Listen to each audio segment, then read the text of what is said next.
done on earth as it is in heaven. Give us this day our daily bread, and forgive us our trespasses, as we forgive those who trespass against us. Deliver us from evil. For thine is the kingdom, the power, the glory, forever. Amen.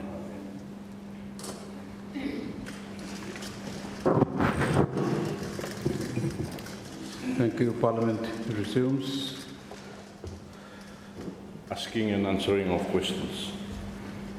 To the question number 8, to be asked by the Leader of Opposition and MP for Aoke Langalanga. Sir.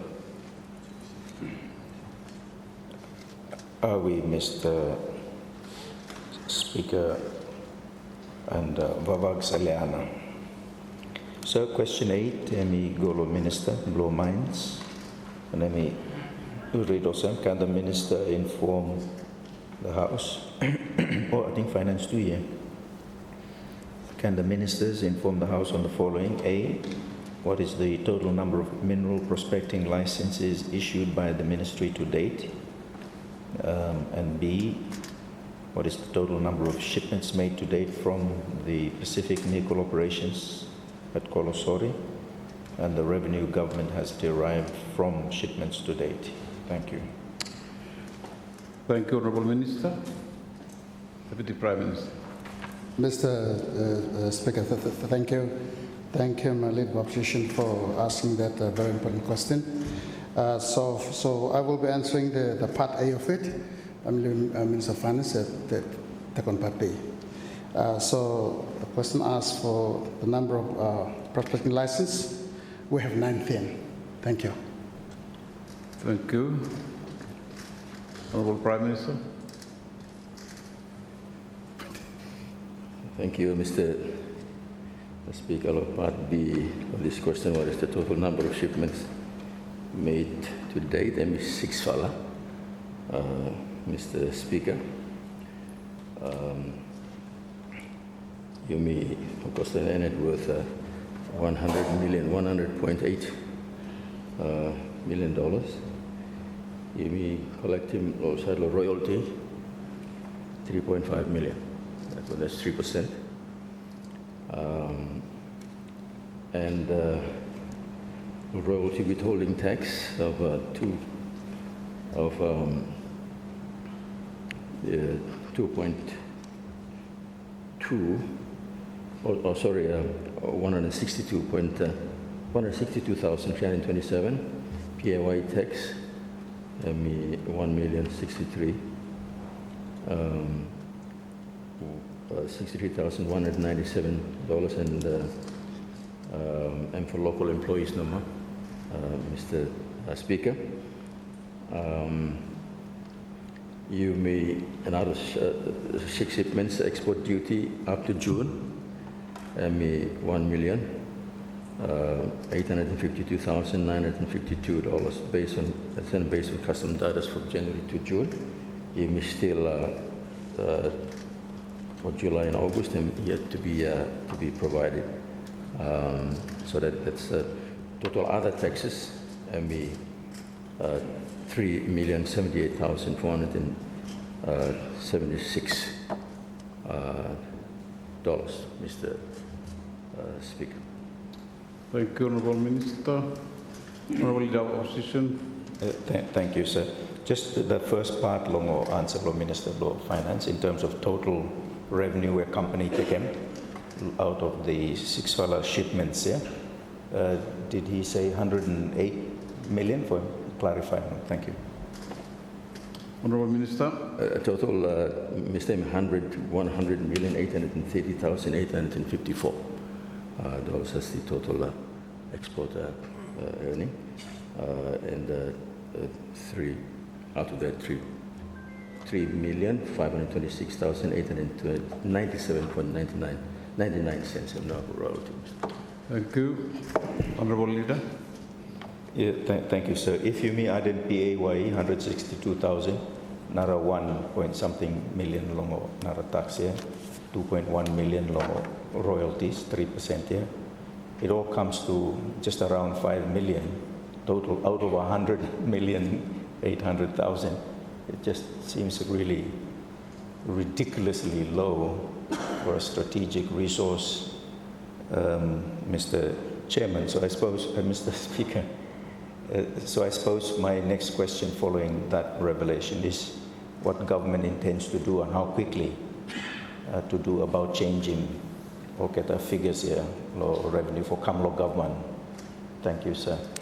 Thank you, Honourable Minister Finance. Thank you, Mr. Speaker. I'm appreciating the comments by the leader of observation by the leader of the opposition. In fact, the total taxes in me plus royalty is $6,605,373.99 out of that volume of export that go.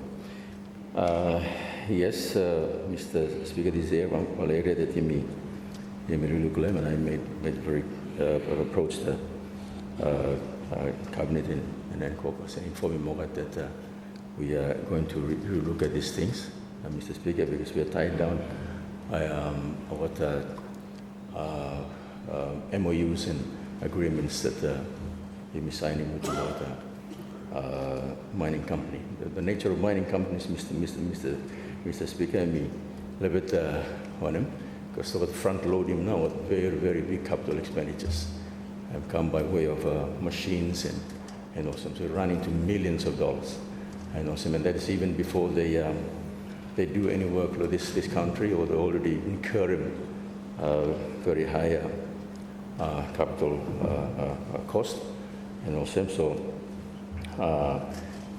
normally, I mean, under the agreements, they are exempted from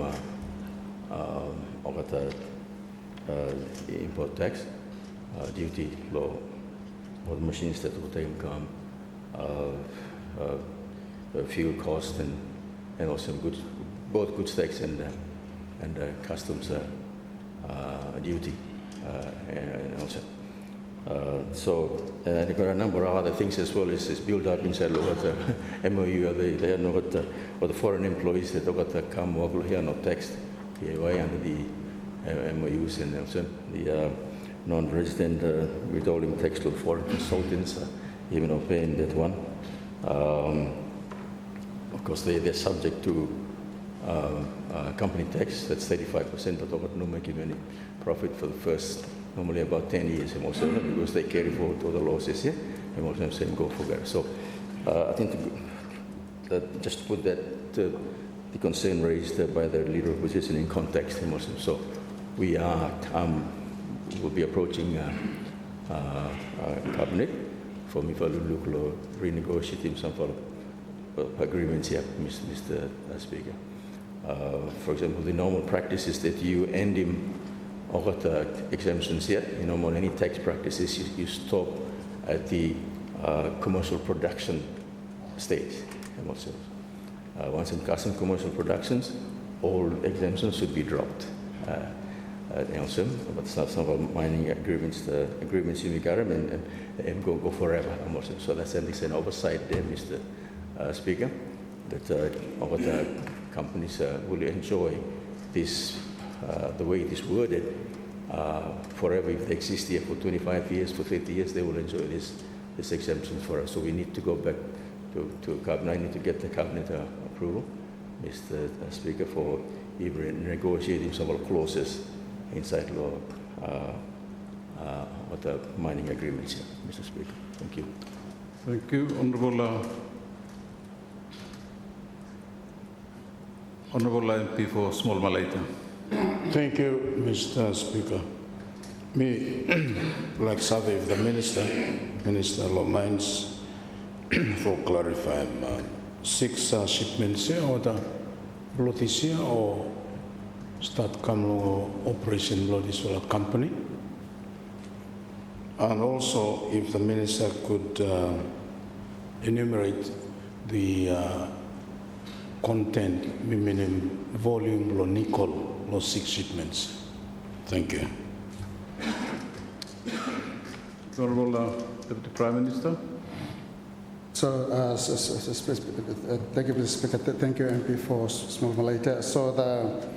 So the 6 shipment here, hamna blo being below this year, the 6 shipments below this year, 2024.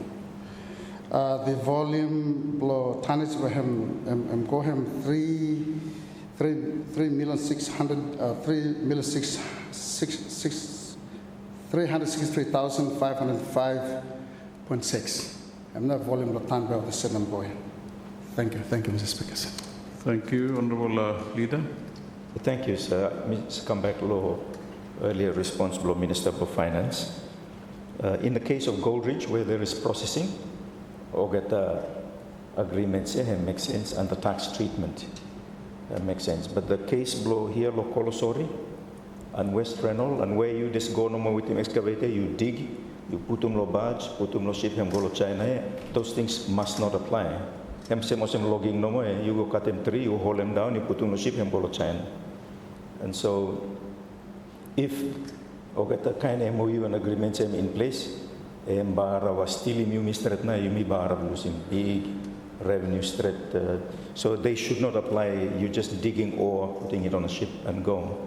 The kinds of machinery that would be exempted to prospect and head into actual processing would be much more capital intensive than bringing in excavators and dump trucks, and also in way you would do for logging anyway. So I think there is need to be a little bit more discriminating between the types of mining operations, Mr. Speaker. But my question is, how quickly can these decisions be made, making losing strategic resources? Thank you.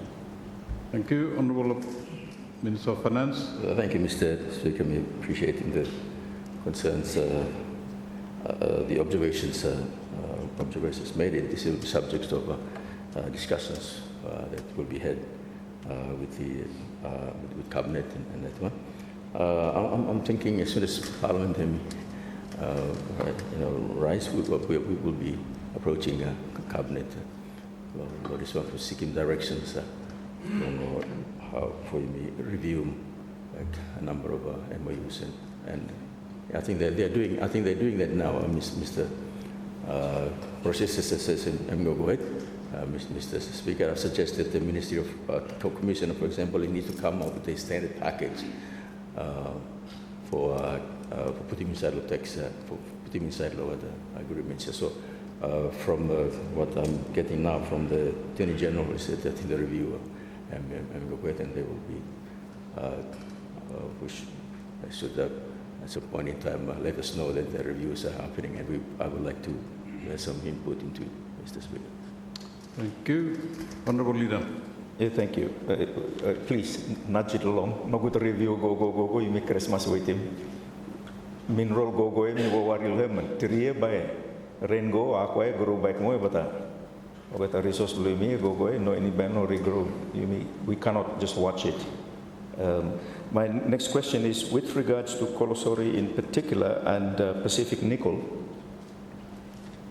Me here I'm back up now, so operations still go ahead, or company getting into financial difficulties, in which case what does that do to the license, the status of the license? Thank you. Thank you. Honourable Deputy Prime Minister. Yes, Mr. Chair, thank you again, Leader of Opposition, for that very important question. So, yes, they have a problem with finance. Seleni or how they use it. They themselves know how they use the money, but yeah, they have a problem with finance. And so, other come approach him, the ministry, and would like for go back and operate again. So, me will advise him that you have to upfront the payment every issues for him outstanding. So that's what they did. They paid up the shipment without no payment. They paid up other dues here, and so we want to see them serious about actions about taking. Yeah, I think that one. The group that actually or the Glencore actually they the group here PNMK bought the Camsillion from Moketa, and the very people who fund the group here now the Barwa consent to Mr. Sillion bought by him lose nothing now, and so asking the ministry we can have the leniency for them to operate and get the money back also. And so the license is still there. It's still there. We're trying to see the best way by people managing this one. By board him have to convene for looking mission, and then we'll advise as how things have unfold. Thank you. Thank you. Honorable Leader. Thank you. So, los 6 follow shipments were go or get the payment finish every shipments here. No any shipments be outstanding. Thank you. Honorable Mr. Speaker, yeah, thank you. Yes, it's all paid. Thank you. Okay. MP for Small Malaita. Thank you, Mr. Speaker. Supplementary question in relation to the Minister's response to question A. I mean, tell him there are 19 prospecting licenses that have been issued by the Ministry. Me like sabe, how many companies now what the Ministry giving more than 19 licenses all get and law what kind gold or nickel or different licenses, yeah? Secondly, sir, where now what locations law what operations here? Where are they doing the prospecting? And thirdly, the status of those licenses, whether to go ahead yet or to go ahead mining finish or. Thank you, Mr. Speaker. Thank you. Honorable Deputy Prime Minister and Minister for Mines. Chair, thank you. Thank you, MP for Small Malaita. So the first question is so companies here, there are about 19 companies, and maybe I should read the details of the companies and where to operate, yeah, and what type of nickel or the prospecting. So first one, lo Siruka, Solomon Islands Mining Company Limited. This one issued lo 2018, yeah, and lo Treasury. Okata lo Treasury. It's all about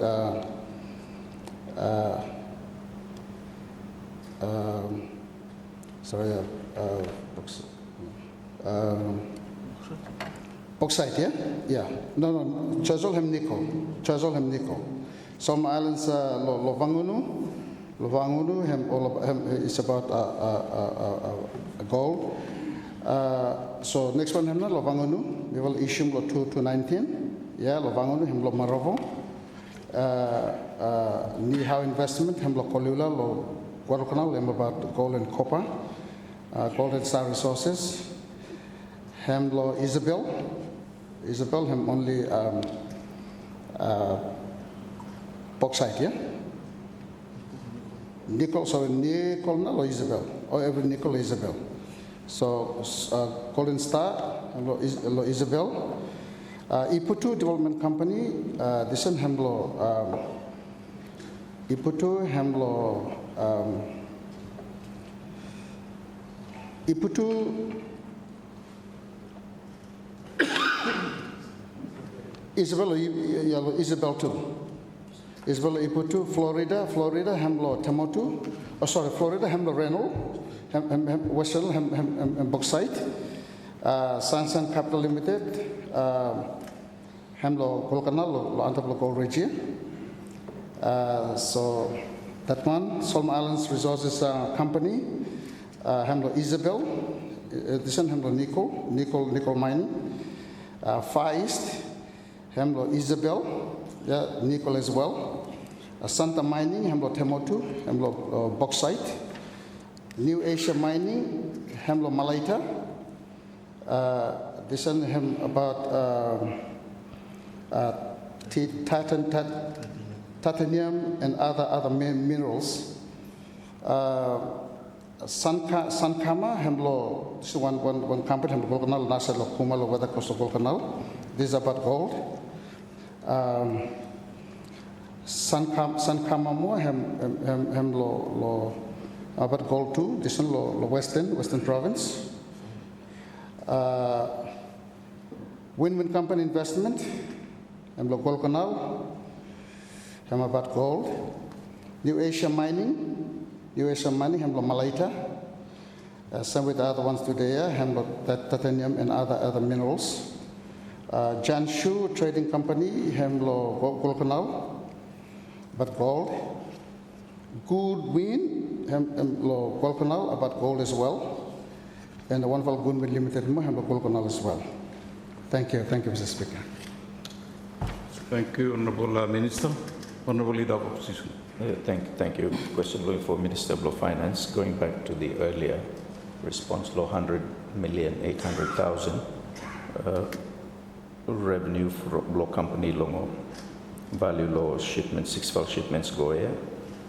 Is there some mechanism that we can track how much of that money actually comes back into the country and how much Nahemi no come back?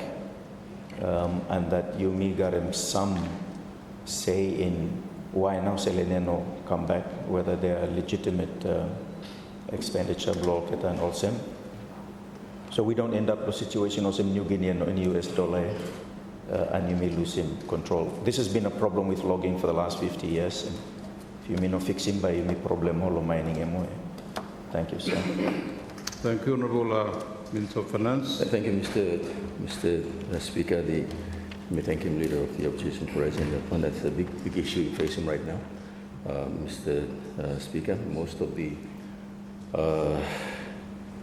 earnings here I may receive outside, Mr. Speaker, by these operators. So we bring that to the attention of the central bank, the board, and what we meet them about what a comeback. And I think the government have already issued some instructions to the water banks and also make sure that all this revenue comes out of country faster before the remit go for whatever what I want them to do. But since you may operate government, Mr. Speaker, this is area that you may control them. I think that we do lately, Mr. Speaker, through instructions that they issued to the Central Bank of Southern Islands, and I mean issue that instruction to all of them, so make sure that every single cent that you receive from what one come past them to this country before or remitted. Sir. Thank you, Honourable Leader of Opposition. Yeah, thank you. I like what I hear there. So just to confirm, so the instruction has been issued, and from here on, all mining receipts come back in country before get PPM overseas obligations law. Just to confirm. Thank you. Honourable Minister. Thank you, Mr. Speaker. Correct. That instructions was issued to the board, and the governor and we take actions on that. I'll be briefed at some point in time as to the progress and how now what to go ahead in this one, Mr. Speaker. Thank you. Honourable MP for West Langalanga.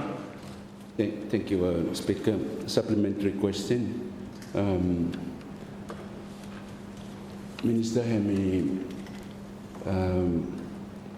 confirm that the Pacific Nichols have me levet kakarema operational problem by him come on and then him apply for come start bank. Now that the observation is government revenue waiting land on a spring dollar him low too much under current act. Is there a possibility of you may suspend him first time, make him new bill minister him proposing by him come in law this house law this year? You may put him make him look at benefits come look at people blaming land on this particularly. Thank you. Thank you, Honourable Deputy Prime Minister.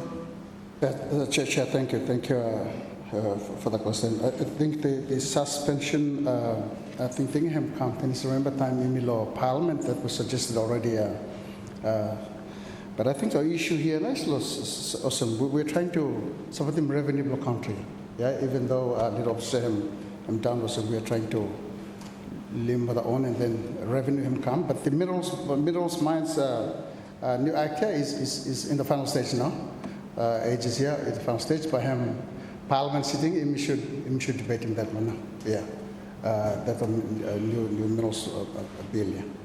So I think for him, he suspended. It's another thing by me for discussion, and maybe we'll take it down to the cabinet or immediately one a quick amendment number for meet him what has been raised here in terms of revenue and also if there's a need also. Yeah, but for really suspend him, I think it's a call that by the government must look good emphasize.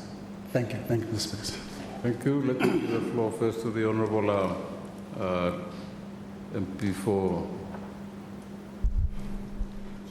New Georgia. You have the floor. Thank you, Mr. Speaker. Supplementary question. Just for going forward, what projection law ministry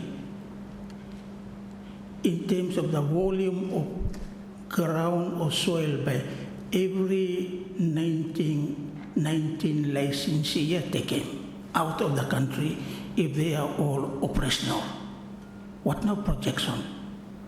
Thank you, Mr. Speaker. Honorable Deputy Prime Minister and Minister for Mines. So inside the new bill, yeah, we will sort of try to get them now. The royalty were by the land so taken. It's increased. If the 19 of the prospecting license, not ML, but also if they go into operational ML, to reach the ML is it's not easy. For now, we issuing 5 ML, they can export 5 license number. This is only prospecting. It's only prospecting, and they're not allowed to say them more than anything. Yeah? But if they go into a mining list where they take a number of years, then have a new bill coming. We increase the royalty rather than 3 years. If you go in terms of come out with them, more like a bar or something, then you have 5%. If you come to semi, then have 7%. And then you go as you take a ground go, have 9% now, increase. So I think have now. Thank you. Thank you, Honorable Leader of Opposition. Yeah, thank you. What percentage sound low to say 3 man? I mean, 6 shipments worth 100 million, we're getting 6 million revenue all up. I mean, nothing to write home about, You're better off even closing no more. The other consideration, of course, is for nickel specifically, the price below nickel and barrel drop more than half. And so the break-even calculations for Keta mines here, viability below Keta, very tenuous here. We read of Australia, 8 large operations in Australia where Barrow closed just because of the significant drop in world nickel price. And so we run the risk that a finite, non-renewable resource, strategic resource for us is being exported, and we're not getting high value for it because global price in the glut. And there ought to be conditions on these licenses to secure an absolute minimum of revenue under which Minehem should suspend as of a condition operation of law license here. So my question is, Mr. Speaker, under those circumstances where you meet Kasim this time, particularly with nickel, do such conditions exist on those nickel licenses for closing down orbit operations here? Thank you. Thank you. Honorable Deputy Prime Minister. Minister. Thank you, Leader of Opposition. So we'll take note of the point raised. Then we'll work on that. Thank you. Thank you. I think we've exhausted. Sorry. Honorable MP for East Tarare. Thank you, Mr. Speaker. Thank you, Ministers, for answering the questions. Just in terms of investors, I think there was a list of companies, mining companies that was named earlier today. In terms of the investors of those companies, I hear Win-Win, Sunshine, New Asia, some of those names. Investors of those companies, or they come from where? In terms of when they submit, do they disclose who now the investors here and where now? How would they come from? Australia, Canada, China, and where now most of the investors are based? Thank you. Thank you, Honorable Deputy Prime Minister.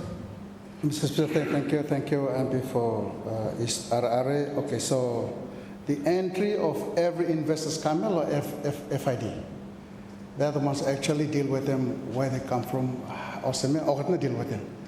Our part is just to process an application, send them come here. Thank you, Mr. Speaker. Thank you. Honorable Member. Thank you. So maybe the Minister of Commerce can help us on this question for the investors. Thank you, Mr. Speaker. Thank you. The minister's not here, but think could be brought up. Sorry, Minister. You have the floor, sir. Speaker, well, unless you give me proper names and also then you will survey or no survey find out. So maybe you starting giving me names of those companies. Thank you. Honourable Member. Thank you, Mr. Speaker. I thank the Minister for that assurance. I think that information is important in terms of the interests that are coming into our mineral sector and natural resources. So that's, I think it'll be good for us to have that information at hand. Another supplementary question, Mr. Speaker, in terms of the bankruptcy was mentioned particularly for Pacific Nickel. Can the Minister advise us on how now that full information was received? Is it through proceedings in the courts that the company is going under some bankruptcy receivership? Or are you receiving no more through one fala letter come you no more that got bankrupt? How now you survey that company and bankrupt? Thank you. Madam Speaker. Honourable Deputy Prime Minister. Mr. Speaker, thank you once again, the MP for his arrest. So this one, it's not bankruptcy. It's a money that is used. The money is all used up, and so they have to look for another cylinder to come to operate. Thank you. Thank you, Honourable MP for Small Malaita. Thank you, Mr. Speaker. Responsible Minister, lo early question longo Leader of Opposition, me like for clarification of him. I thought I heard the leader was asking about what the origins law at the company, what company, Australia or China or US or where.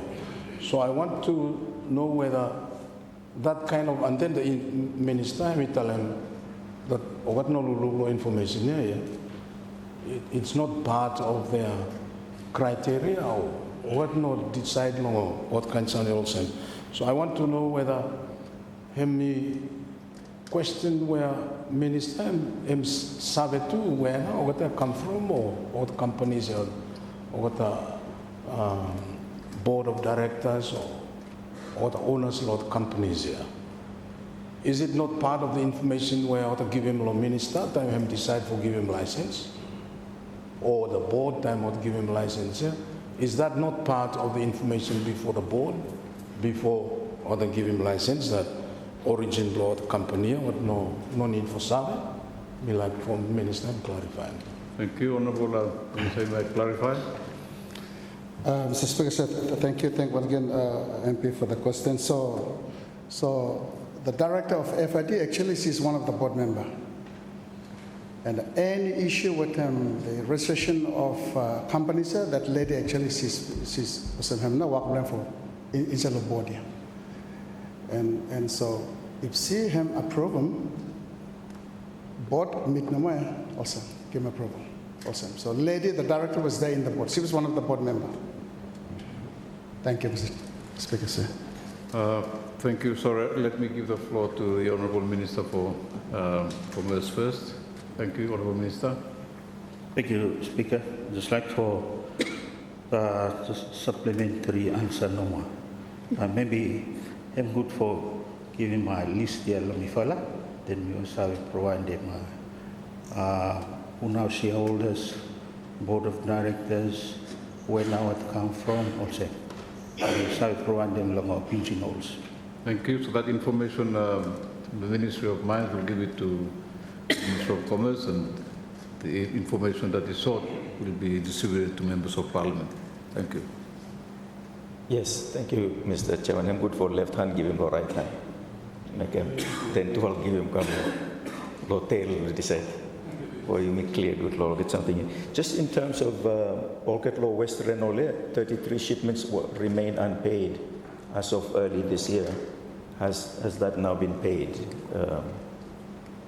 Thank you. Thank you. Honourable Minister. So, Mr. Speaker, thank you. I think the Western issue, Mr. Speaker, sorry, Leader Hem, it's not this year. They Ottoman no operated. The group of them not this year. Long time one some 2-3 years ago. This year not operated. Thank you. Thank you. Can we have the last supplementary question? We move on to the next question. Depend on answer, Mr. Speaker. But no matter me 2-3 year, but 33 shipments here now, no payment outstanding yet. Me like sabi no more for all that has already been shipped. Has that been paid up now? No any outstanding shipments more. Thank you. Any response? Mr. Speaker, thank you for a supplementary question. So the ones that are not paid, they're still not paid until today. Thank you. Thank you. Let me give the floor, unfortunately, to the MP for West Kwayo. Thank you, Speaker, and thank you, Minister, for answering all those questions. A total of 19 licenses were mentioned by Minister. How many of those licenses really go into operations, and how many now they are gearing towards operation? Thank you. Honourable Minister. Mr. Speaker, thank you, and before for that important question. So the ones that Miricum 19 or the operational ones now, they obliged to submit report quarterly. So they submit them report come every month. Yes, submit a report, meaning that other worker. Thank you. Honourable Leader, go to the last one. No, depend on answer, Mr. Speaker. Me come back to this 33 shipments unpaid here. West Renault, but all go now, so get excellent and finish now. Surely somebody must chase up on that. What steps have been taken or are being taken? Firstly, I want to know the value of that. If you don't also provide it this time, perhaps provide them come log at pigeonhole value or royalties that are due to government, landowner, and province. Long or 33 shipments where remain unpaid here. And then who's chasing up on that? It seems like, let's stop operation, I think more than 5 years ago now, man. So we've had 5 years to collect it. If you mean also collect them, maybe time cash flow problem also more, trouble a little bit. Thank you, sir. Honourable Minister. Speaker, thank you again for the opposition. So that is an issue that time we feel realizing, but then payment have not made now. Also, so we're trying to find a way out for who is supposed to pay. The marriage was with Apid. Apid actually come on and marry with them Apid. Apid him do subcontract more. So the subcontractor now and Apid they have the issue themselves and go eventually not payment and not operate now. So ministry is working very, very hard, and once we have the answer, we'll put it as a talent law. Therefore, for game plan. Thank you. Thank you. Honourable Leader. Yeah, and look, the ministry no work hard. 5 years, more than 5 years, no collect there. Me bar concern look this one. Small something. One bunch banana go cut them and put them there and trakarana within. 33 shipments, Mr. Speaker. And man we take him, company we take him 33 shipments here.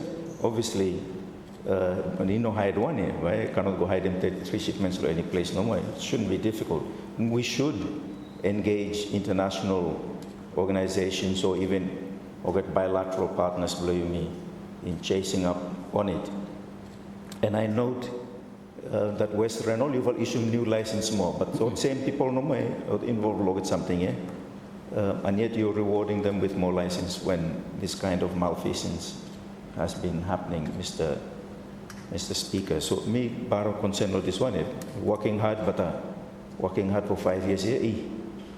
I mean, it's just not good enough, Mr. Speaker. Thank you. Thank you. Thank you, Honourable Minister. Speaker, thank you, Leader of Opposition. So working hard, I mean, because to find out the details of the shipment here, we have to go central bank. We have to go finance. It's not easy for us. Ministry go tied to other agencies, no corporate.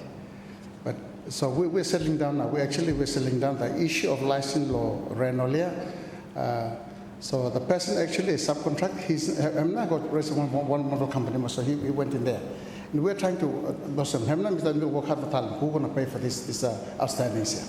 So live with people, why will, of course, I agree with the Senator Rice, it's been a long time, but I think that we're working hard. That may like register. Because people time others not cooperated, people knows I move too. When it comes to finance, sorry, it's not mine. People know part of it now when it comes to finance. Central Bank and Minister of Finance. If we go to, people have to follow up every time no more. Also. And so, Mr. Speaker, I think once you file it, we'll let you know some time to that. Thank you. Thank you. I was going to conclude the supplementary questions. I'll give you the last one. Honourable MP for West RR. Thank you, Speaker, for your indulgence. The last one, Minister, you government 33 shipment. People blame the law, Renault and Bellona. People blame the law. Can you give them assurance that no matter how they came long time, by what they're still receiving what is due to them out of these 33 shipments? Thank you. Honourable Minister. Mr. Speaker, sir, thank you, my brother, for the question. So this is only not people, it's only government as well. Government too, not taking dues behind here. So of course, we will try very best. Thank you. Thanks. Thank you.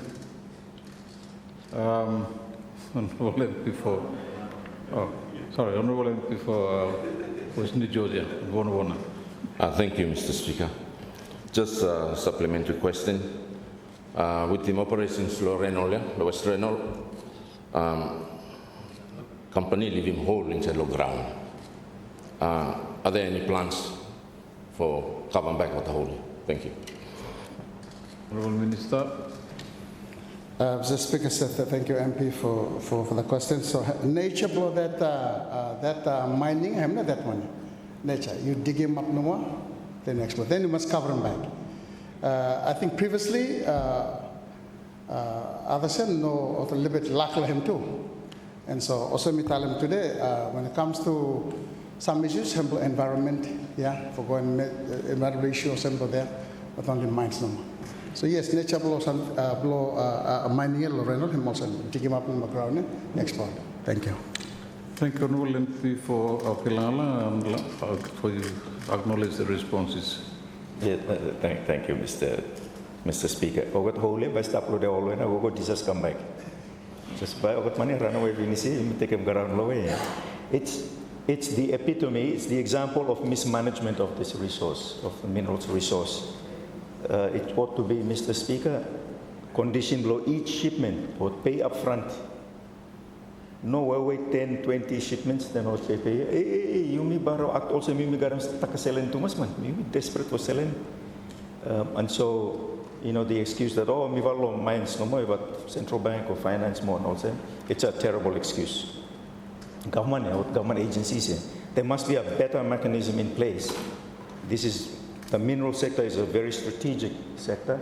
We cannot take risks with dubious characters involved in mining. There are many dubious characters. You go ask them about Loreno Bagotale. So I am extremely disappointed, Mr. Speaker, in the way this whole sector is managed.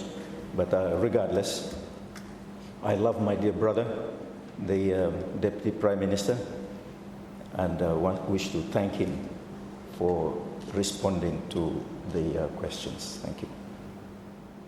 Thank you. Thank you, Honourable Leader of Opposition. The next question is still also under your name. Let me proceed straight on to that question. Question number 8.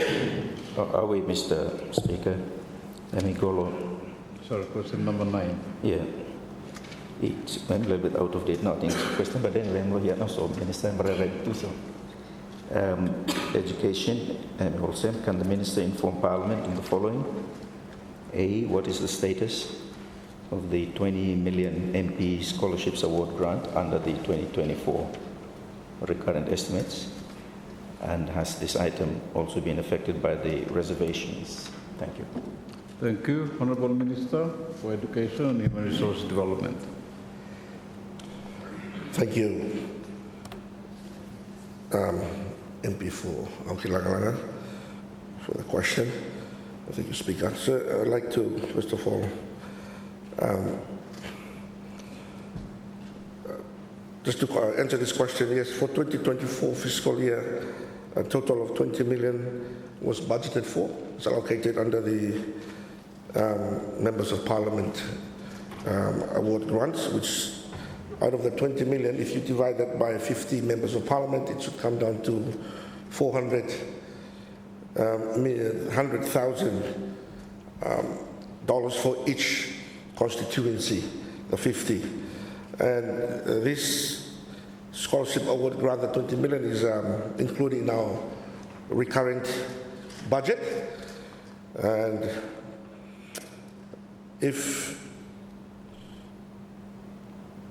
this fund is already accessed by the MPs through the grants, which if you look in your pigeonhole, I think some weeks ago, you will be given the breakdown on funds where each constituency should receive 400. I believe some have already received, those old members. They have already received their some fala full payment, some fala a little bit amount have come in, finish. But the funds for the new ones, you may look here, you may have to check that these funds for the 12, to support the students for our respective constituency, to help them pay up the school tuition fees. Yeah. Additionally, in respect to the constituency, and to support and to receive education for schools or in the tertiary institution. The key requirements where you would like for members to access this grant is those former members. In order to access those grants, you are to retire the previous 2023, and then after that one, you have access to that funds. But those of you where you're retiring, that funds have available ministry, my ministry, and what we are waiting for now is for each constituency to give the constituency bank account. I think that one you may rely on MRD for them to give. I think all of us, we are on the same boat. So the funds are there. Let me assure this House that the funds are there, ready to be paid into your account once those bank accounts are made available to my ministry. And then you will according to the finance, we will send it to the finance, and they will proceed with the allocations for our constituency scholarship grant. That is for the first question. For the second question, does it is affected by the reservation? I say it's no. Thank you. Leader. Thank you. Honorable Leader. Yeah, thank you. In that Sanfal constituency receive finish, or what receive law which account here? Or what all account by or? Thank you, Honorable Minister. All account, but because of MRD, so what holding. Yeah, you follow all one for the new ones. No new account yet, so have no come through. But according to the pigeonhole, the information the pigeonhole, you will see those of you follow the all members account have come all account develop previous last 11th Parliament accountable Wale. Thank you. Honorable Leader of Opposition. Yeah, thank you. So this one new account here. Where money? I'm going to bank for open every account. But waste them time now, this one ministry. Money should stop here. Yeah, because I finish my account, no open. If account am open here, no matter what CDO, no appoint yet. The lens have go inside here. For go in, no need for any man sign here. For selling for come out now, or get must sign. But this one ministry waste them time yet. But we are unable to get any answer from him, unfortunately. But so I suspect church grants from Home Affairs have affected more this bottleneck situation. Perhaps the Minister of Finance can assist us, or have nothing to do with the accounts for constituency zero. Thank you, Honorable MP. Sorry, Minister. Finance. It's to do with opening of accounts, I also have Ministry of Rural Development and some managing these things with the Ministry of Education and most of them. So, as soon as opening of account, what's the go and say? Thank you. Honorable MP for Small Malaita. Thank you, Mr. Speaker. I was going to ask for list law where was a minister, him say some fellow what give him finish. Him say circulating me look inside pigeonhole blow me no anything inside. We're not able to put them. Him important information, I make a minister himself circulating more, I'm not first question blow me no more. But next one year law or the account, if money has to go into a bank account and or the account or some minister, you tell him or the freeze him or the whole him, how now you expect them constituencies for operating? Thank you, Mr. Speaker. Maybe Minister or side you explain him or because Minister of Rural Development no stable you answer him no. Thank you, Honourable Minister. Thank you, Member for South Malaita. You may everyone there, you rely no more on different constituency account here. Once the account is open, I think I would say I'm open finish here. We will have to double check. Once they go there, as assured by the Finance Minister, select them start no more. Maybe give him for him, put them through come. Just in addition, no more for helping me no more while we waiting, but if you cannot wait, my ministry himself pay him straight if you got him any dues law. Sinu, and you like it for me pay him direct to that is okay. You can talk to my ministry, give the list of the students, law Sinu, you want them to pay direct to the school, they can facilitate that for you. But suppose you like him come to you, the constituency for you, now you facilitate, then that's where the account can become an issue for us now. Thank you. Thank you. Honourable Leader. Yeah, thank you. So, question for Minister of Finance. Because him say once account open, everything go in now. Minister him say every account open finish here. Or man for sign for our team no more. So challenge go in now. So me like sabi no what time him say put more challenge go in. Thank you. Honourable Minister. The Speaker boy him checking everything out and I'm looking well there was something to do. We actually prioritize these things. Mr. Speaker sent us all the necessary requirements and we are fulfilled. And of course, we should be able to do that. So this is one area that we prioritize. Since I'm within Rural Development Fund, I'm taking 1/3 of the development budget, and Mr. Speaker, and also so it becomes a very important one that we need to expand it before 2 to 3 months are finished.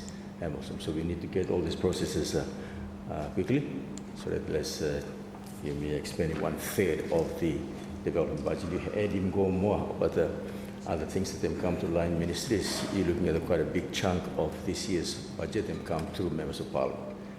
So these processes, Mr. Speaker, needs to happen quickly. So we will take note of the concerns that are raised. Thank you, Honourable MP for Small Malaita. Thank you, Mr. Speaker.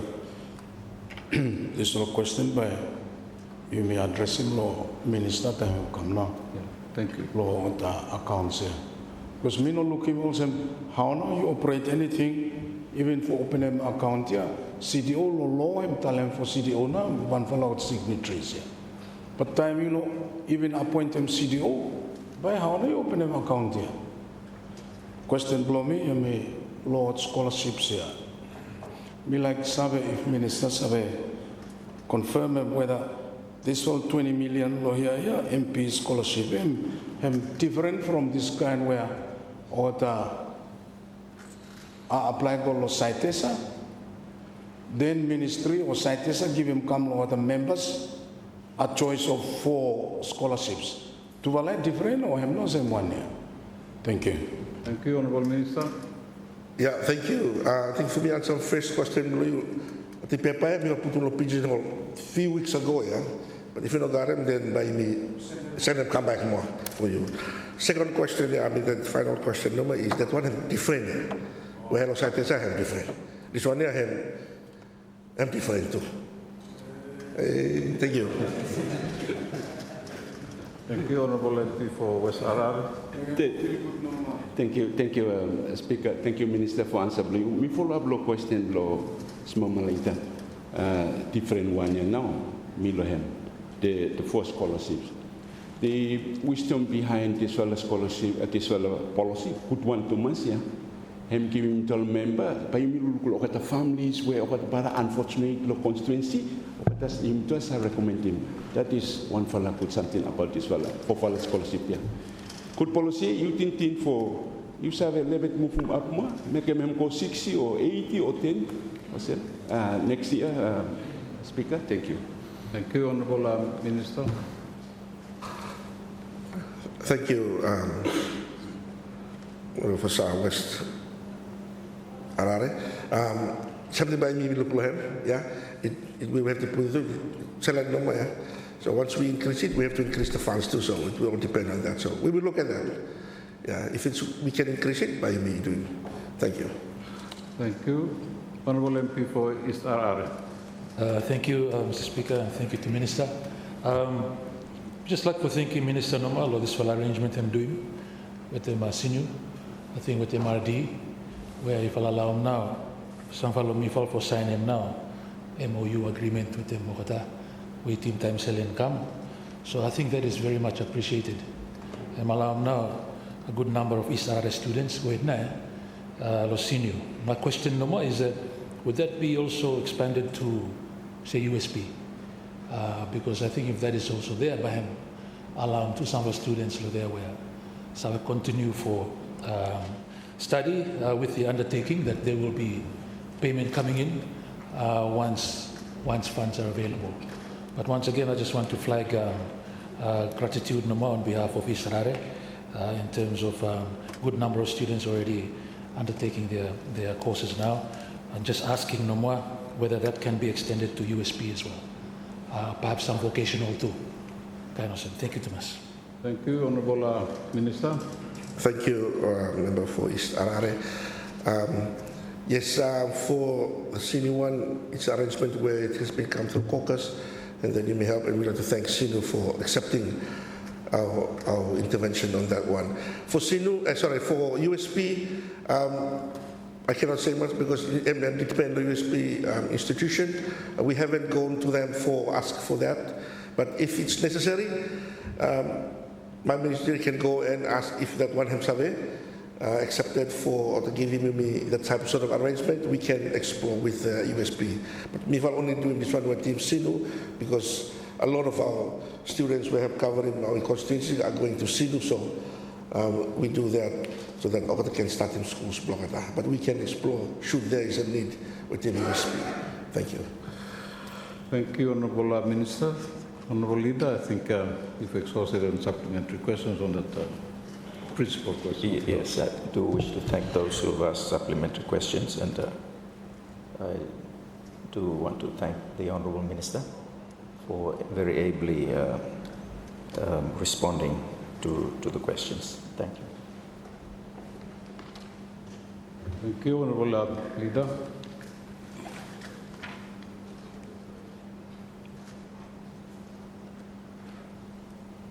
Statement.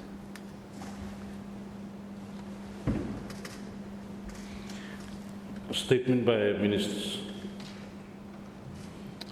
Honourable members, Standing Order 24 allows a minister to make a statement on some public matter for which the government is responsible for. It does not require notice, only that the Speaker is informed of a minister's intention to, before the beginning of the sitting, in which the minister intends to make the statement. And we have two statements made today in compliance, already compliance with Standing Order 24. On the other paper for today's sitting, both the Prime Minister and the Minister of Mines, Energy and Rural Electrification will be making a statement, or have requested to make a statement, which I have agreed to, and I will therefore allow the Prime Minister to go first, and then followed by the Minister of Mines, Energy and Rural Electrification.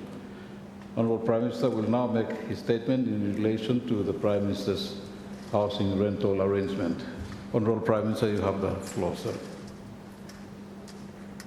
Thank you, Mr. Speaker. Mr. Speaker, I thank you for giving me the opportunity, understanding Order 24, to set the record straight with regards to the rent and rental arrangements for the official residence the Prime Minister that I currently occupy at Tasai. Mr. Speaker, I am both appalled and extremely disappointed that the Leader of Opposition and member for Aoke Langalanga saw it fit to issue a press statement yesterday from his office to purposely spread disinformation about the rent and rental arrangements in the official residence of the Prime Minister I currently occupy at Tasai. Because of the disinformation, Mr. Speaker, which is defined in the dictionary as the deliberate use of lies to manipulate people, whether to extract profit or to advance a political agenda, I am obliged to make a statement on the floor of this Parliament to inform the public about the truth of the rental of the current official residence of the Prime Minister of Solomon Islands.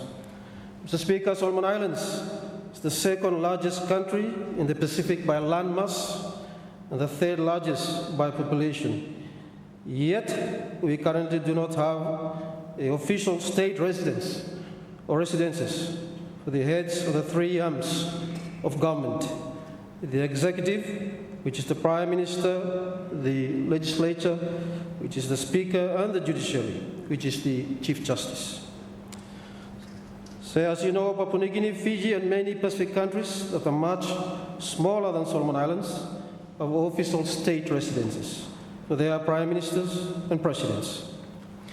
In these countries, prime ministers move into the designated office state residences after their elections.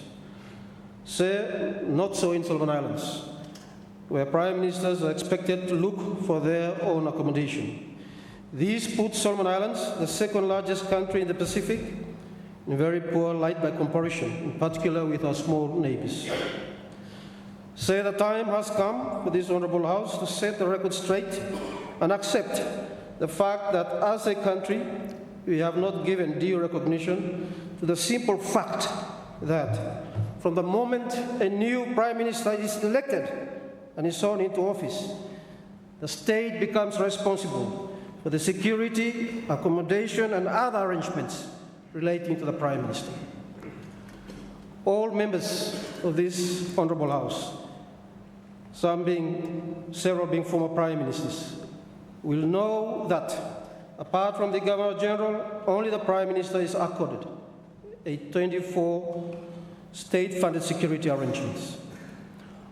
All members and the public need to know also that the residents of the Prime Minister must comply with minimum security requirements as determined by the Royal Solomon Islands Police Force Close Protection Personnel, CPP, that look after the security of the Prime Minister, whether me or any other Prime Minister at that time. In this regard, and for the information of the Leader of Opposition, my private residence that was stated in his press statement was assessed by the Close Protection Unit, and it does not comply with the minimum security requirements for the Prime Minister. The residence does not comply with the minimum expectations of the functionality of an official residence for a Prime Minister, which is that it must be a place that can receive guests or visitors. Mr. Speaker, it is important for the Leader of Opposition and members of this Honourable House to know that from the day I was sworn in as Prime Minister of Solomon Islands, I was accommodated first at the Coral Seas Hotel, then I was moved to the Heritage Park Hotel, as the minimum state requirements for the accommodation and security of the Prime Minister were not met by my private residence. While I was in the hotel, the Office of the Prime Minister and the CPP unit of the RISIPF searched for rental accommodation in Honiara that would meet the two basic requirements of security and functionality to receive high-level guests or visitors. They identified and inspected several accommodations, of which one met the functionality requirement, but not the security requirement, also at Tasai. The rental for this property was more than $75,000 per month. Mr. Speaker, this is the going rate on rental for executive houses in Honiara. The residence I'm currently in is the only one that the CPP team found to comply with both the security and functionality requirements, and with a negotiated rental of 45,000 net per month, which increased to 48,900 per month when the 10% withholding tax is added, is the cheapest for a fully furnished executive residence in the Honiara market right now. Mr. Speaker, let me now respond directly to the disinformation contained in the press release by the leader of the opposition. Firstly, the title of the press statements that says the property is owned by a foreigner.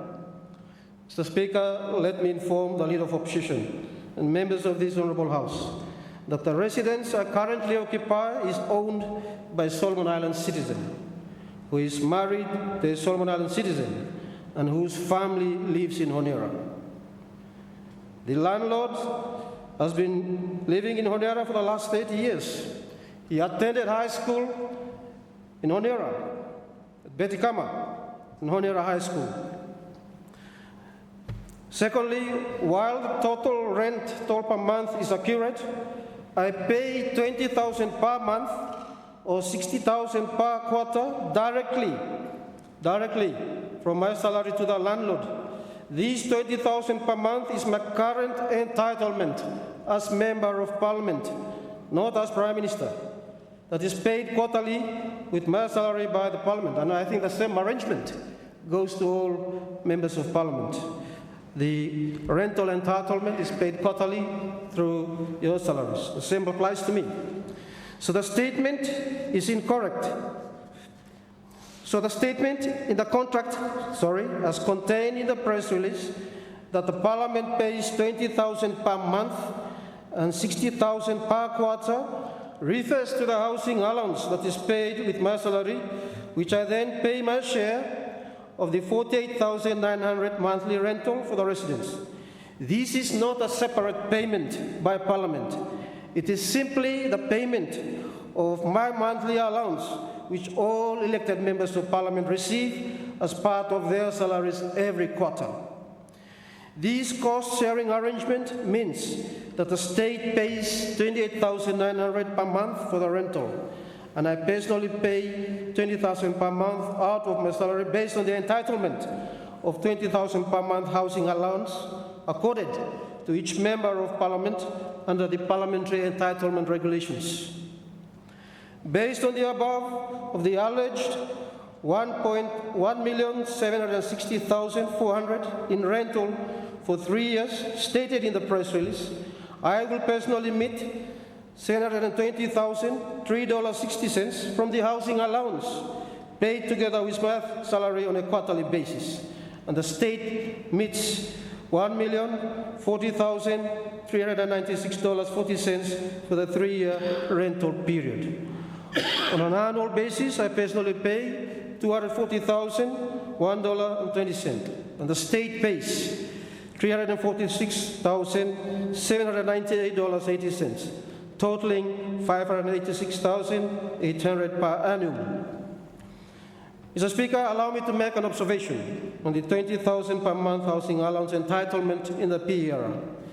This entitlement is a standard entitlement for each member to the National Parliament. The P era does not specify a differential housing allowance rate for the Prime Minister, nor, for instance, the Deputy Prime Minister, or the Leader of Opposition, or Cabinet Ministers, or the Leader of the Independent Group.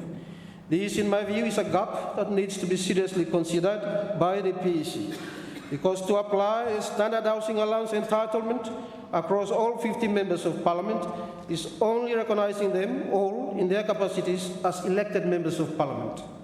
This practice does not accord recognition to the differences in roles and responsibilities of categories of MPs elected or appointed into positions that accord different levels of responsibility and accountability. It certainly does not accord recognition for the minimum requirements imposed by the state on the accommodation of the Prime Minister. So, Speaker, having addressed the disinformation created by the press release from the Leader of Opposition, let me now address the future of state residences, so that this type of situation that is creating unnecessary confusion amongst the public will not happen again. As stated in my speech of reply to the speech from the throne on Monday this week, I informed Parliament that my government has prioritized the building of official state residences, initially for the heads of the 3 arms of government as Tier 1, followed by official state residences for the Deputy Prime Minister, the Leader of Opposition, Leader of the Independent Group, and the Attorney General as Tier 2. I also informed Parliament that I have personally sought and secured funding to build the Prime Minister's official residence for this year. I am not doing this because it's for me as the current Prime Minister. I am doing this for whoever is the Prime Minister at any time. At the same time, I also informed Parliament that I have also secured funds to do the preparatory work, to do the design, undertake UXO and geotech work, and fencing of the areas for the construction of the official state residences of the Speaker of National Parliament and the Chief Justice, as the respective heads of the legislature and judiciary. Mr. Speaker, this is the first time a head of government in Solomon Islands has prioritized and have sought the funds to build official state residences for the heads of the 3 arms of government. I wish for the Leader of Opposition and all members of the Honourable House to absorb this fact, because it's always easy to throw mud at people, but not easy to acknowledge the efforts made by the same people to provide a long-term solution to the lack of official state residences for our leaders. Mr. Speaker, with the land already identified, the UXO clearance and geotech work already completed, the fence already constructed, the design virtually completed, and the full funding already secured, I expect the works on the new official state residence of the Prime Minister to commence by the end of 2024. With a construction time of 24 to 30 months, I anticipate the completion of the new state residence for the Prime Minister to be completed not later than early 2027, with the Prime Minister moving in the official residence early 2027. Mr. Speaker, upon completion of the official residence of the Prime Minister, Solomon Islands will join, finally, Papua New Guinea, Fiji, and other smaller Pacific Island nations in owning an official state residence for the Prime Minister. By this time, it will not matter whether the incoming Prime Minister has a private residence or does not have a private residence, because once elected and sworn in, the Prime Minister moves straight into the official residence, Prime Minister residence. Mr. Speaker, let me also assure this House that I will continue to seek funds for the construction of the other 2 residences under Tier 1 during my tenure in government, so that when the preparatory work is completed, construction work can also commence on the other 2 residences. Mr. Speaker, let me conclude my statement by reiterating the following facts for members of this House and members of the public that are listening in to the Parliament broadcast. Number 1, it is the responsibility of the state to house the Prime Minister, not the Prime Minister housing himself. Second, the residence of the Prime Minister must meet minimum security and functionality standards, as assessed by the Royal Solomon Islands Police Force Close Protection Unit. My private residence at Tasaibi does not comply with the minimum security and functionality requirements for a Prime Minister's residence, based on the assessment by the CPP, so I cannot remain in my own residence due to state requirements. Personally, I would have loved to stay and remain in my own residence at Tasaibi. The current rented residence of the Prime Minister that I live in is owned by a Solomon Island citizen, as I have alluded to earlier, and not by a foreigner. The current residence is the only one identified among several executive accommodations that complied with the security and functionality assessment by the CPP. The current residence, let me reiterate again, is the cheapest executive residence that met the minimum standards for a Prime Minister's residence. Other similar accommodations visited but did not were visited but did not meet the security requirements range from 75,000 per month and upwards. I personally pay 40.9% of the monthly rental from the housing allowance paid together with my salary. This is the same allowance paid to the other 49 members of parliament. I receive no personal benefit from this allowance, as it goes as my contribution to the monthly rental for the residents. Of the total of 1,760,400 for the 3 years quoted in the press release by the Leader of Opposition, I will personally pay 40.9%, which is $720,003.60 for 3 years, or $240,001.20 per annum.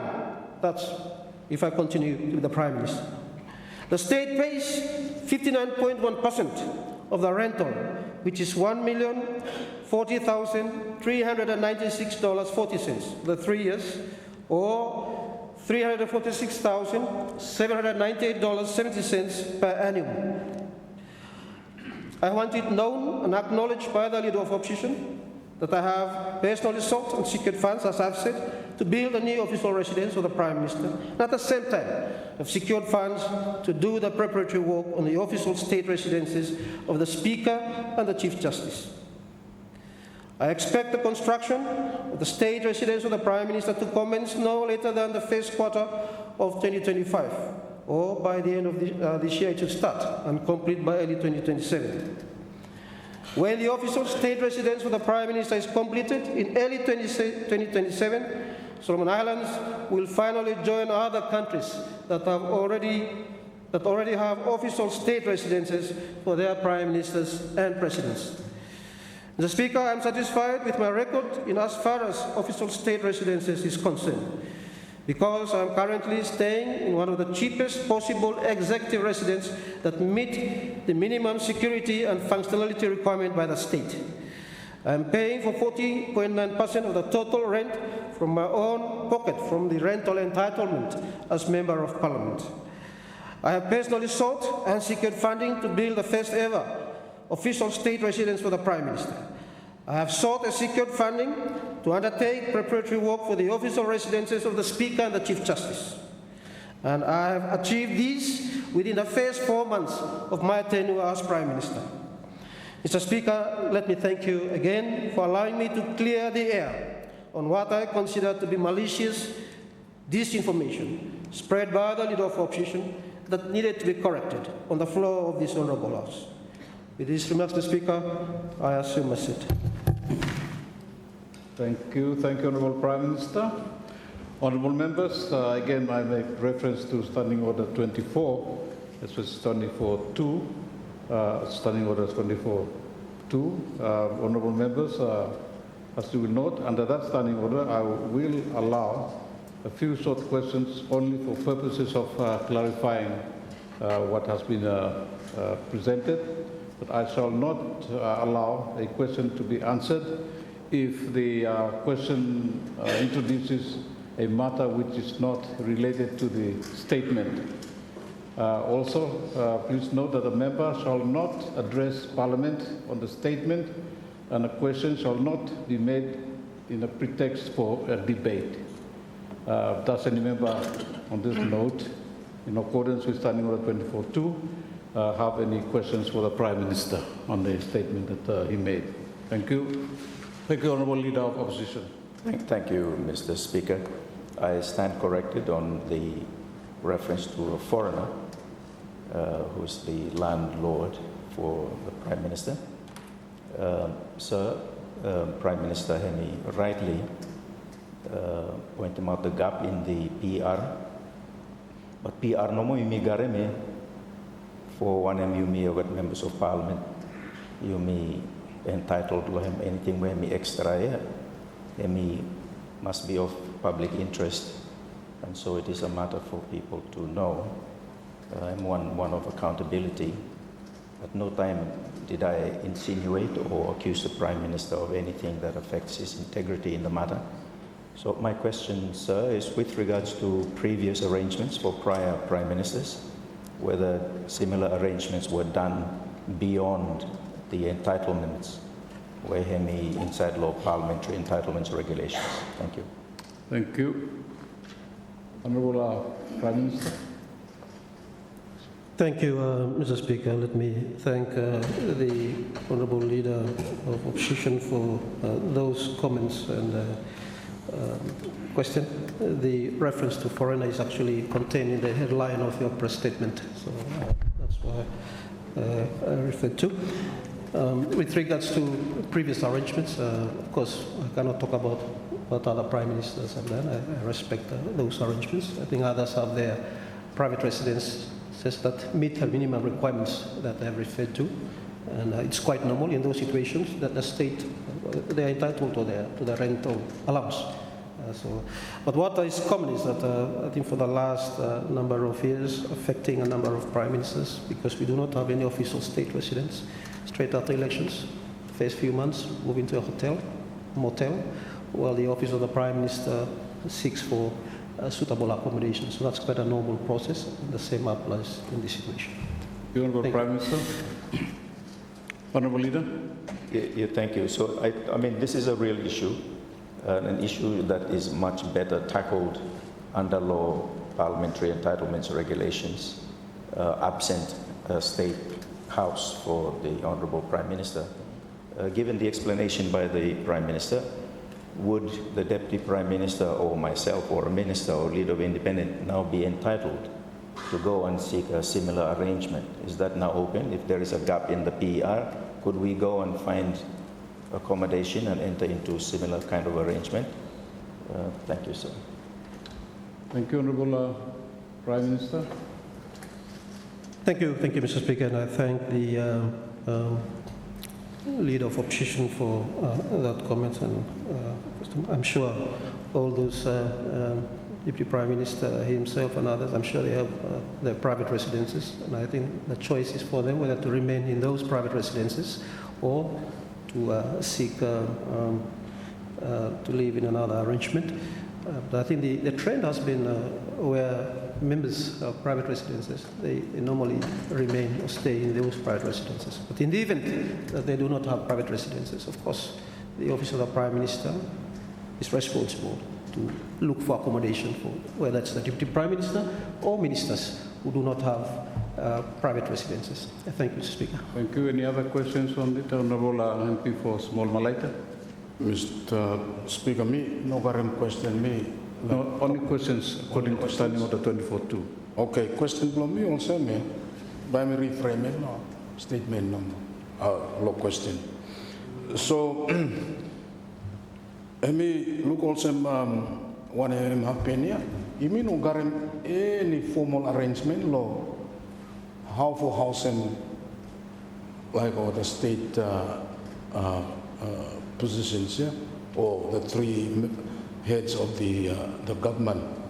You may not got any arrangement law housing them, but it's clear to me, law PER, the government is responsible for the residences or providing place for Prime Minister staff land.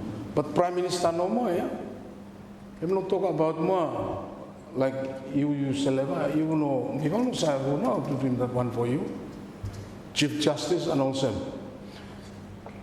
any kind of arrangement also ad hoc no more, especially law Prime Minister and law Chief Justice.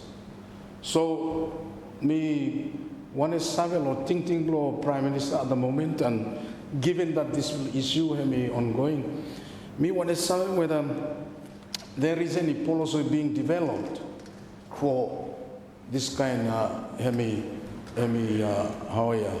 also for avoiding this happening again.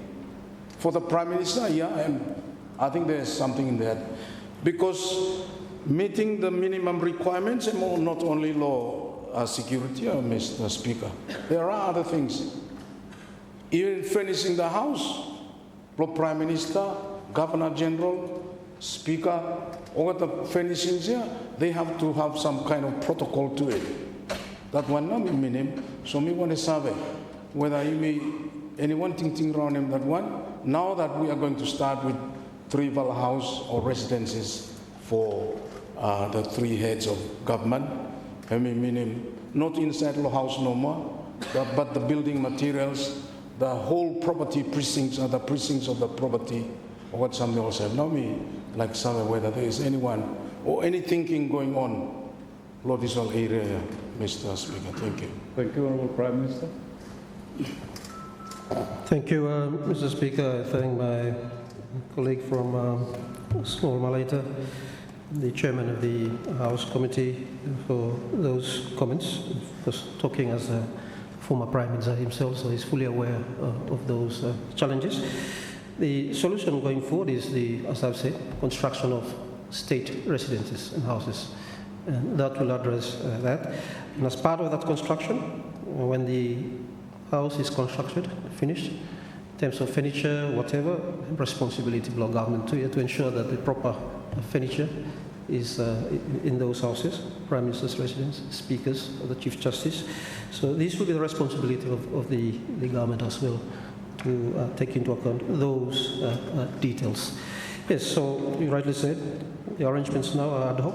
It's ad hoc because we do not have state official residences. So the answer is, let's build those and ensure that those houses are finished to reflect the importance of those positions. I thank you, Speaker. Thank you, Honourable MP for West Arare. Thank you, Speaker. Me para happy you, Prime Minister. Thank you too much, and me commenting you. The government's past, TWELFTH, Mr. Blohoya, have been failed. The head of the state for what not building residence. Me put him on. My question no more him on. The other two residents, Blow Speaker and Blow Chief Justice, by what start same with him.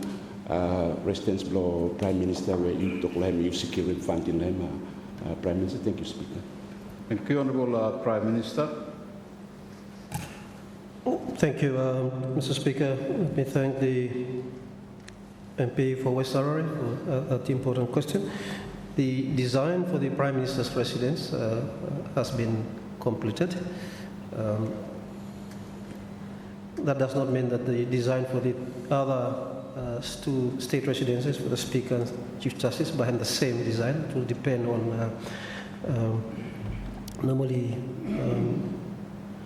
bids for tender will be going out, but we have secured funding for preparatory work in terms of design for the Speaker's residence and the Chief Justice residence. So it may not be the exact same design as the Prime Minister's residence. Thank you. Thank you, Honourable Leader. Yeah, thank you. Perhaps the Attorney General, Nomilak Save, the legality of any entitlements that we get as members of Parliament beyond or outside the parliamentary entitlements regulations. Thank you, sir. Honourable Attorney General. Thank you, Speaker. Can you repeat him? Just clarity, the legal position in terms of members of Parliament getting entitlements or receiving benefits that are beyond the limits of entitlements contained in the parliamentary entitlements regulations. Thank you. Thank you. Thank you, Honourable Attorney General. Thank you, Speaker, and thank you, Leader of the Official Opposition, for that question. I think in terms of what is received is the personal, let me say, what we are outlining is the personal emoluments and entitlements for each members of Parliament. Now, if we for order take him draw anything extra, no, but in this case, if it's like the government, the cabinet him say that okay, you may say put him go for let's say supplementing certain entitlements. Then it come to Parliament will have to approve that also, especially in terms of budget too. But then that would be something that executive, it's a decision of executive will give him. It's not something that we are by MP, by him drawn from, let's say, Parliament. Because Parliament is the one that is paying the PER. Him cannot claim extra one because place of kase maximum na PER him set him na. Anything from top would be a decision by the executive government for giving also. Thank you, Mr. Thank you. Honorable Leader, last question. Yeah, thank you. So in this matter, Cabinet approval, this fella excess. Thank you. Honorable Prime Minister. Thank you, Mr. Speaker. Yes, it came through Cabinet and came through the supplementary that you may pass in. Thank you. Thank you. Honorable MP for East Harare. Thank you for your indulgence, and sorry now that we stand more, but just want to thank the Prime Minister for clarification. Very much welcomed. In fact, personally, he already informed me about his challenges in terms of housing for him. But I just wanted to ask him in terms of the requirements for House below Prime Minister. Are you able to hold or convene events as well for hosting perhaps your counterpart who's stopping by or other high-level dignitaries? Is that part of the assessment for the property that you're in on top of the security issues? Thank you. Thank you. Honorable Prime Minister. Thank you, Mr. Speaker. Let me thank the Honourable Leader of the Independent Group, the MP for East Harare, for that observation and that question. Once the official state residents are done, that's what we expect. Once foreign leaders have come, the Prime Minister can receive them, or the Speaker for that matter, or the Chief Justice can receive their counterparts. Once we have the state residents. Where I am, I'm not really fit for Kassian Batwala standard yet, but I do have a meeting room there, for example, that I can meet certain people also. Thank you. Bare minimum. Thank you. I think that we dispense with the statement by the Prime Minister, and of course the questions that were asked and responded to accordingly. The next statement, I think also under today's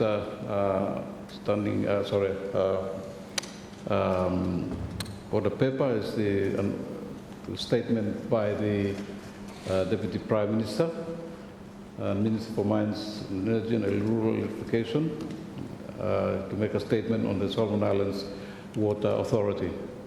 Honourable Deputy Prime Minister. Mr. Speaker, thank you. May rise today to deliver a statement on the removal of the Solomon Islands Water Authority threading a Solomon water from the schedule of the State-Owned Enterprise Act. This means the Solomon Islands Water Authority is no longer a SOE. However, Solomon Water Authority is still a statutory body as provided for under the Solomon Islands Water Authority Act. This is not a decision that was taken lightly, but one driven by the persistent need for Solomon Water Authority to deliver its services to the people of Solomon Islands. The underperformance of the Solomon Water across multiple fronts, including operational setbacks and failure to continuously update, my ministry lives with a very little choice but to remove this Solomon Water Authority as an SOE. Honourable Speaker, Solomon Water has been plagued by weak governance, structures that have eroded its accountability to both the government and the people of Solomon Islands. Poor oversight and the mismanagement of the resources have led to inefficiencies and a failure to meet critical performance indicators. Solomon Water Authority has consistently under-delivered on its mandate to provide reliable water services, particularly in urban areas. It has failed to achieve the deliverable under its 5-year action plan 2017 to 2022. This failure is a direct controversial of the Solomon Islands National Development Strategy, NDS 2016 to 2035, and in international commitments under the United Nations Sustainable Development Goals. As specifically Goal 6 on ensuring availability and sustainable management of the water and sanitation for all. Mr. Speaker, much of Solomon water's infrastructure remains outdated as is in a dire need of modernization. Leaking pipelines and rundown facilities have resulted in high non-revenue water losses and frequent service disruptions. Despite access to resources and partnership aimed at improving infrastructure, Solomon Water has been unable to execute the necessary upgrades. This failure to invest in a critical water infrastructure has significantly hampered the nation's progress towards the Pacific Water and the Wastewater Association, the PWWA, the water resilience targets for the Pacific Island nations. Honourable Speaker, Solomon Island has demonstrated a severe lack of coordination with key government ministries, including the Minister of Finance and Treasury and the Minister of Mines, Energy and Rural Electrification, particularly on issues such as board appointments and governance strategies. This neglect has negatively affected Solomon Water's ability to fulfill its mandate in delivering services to our people.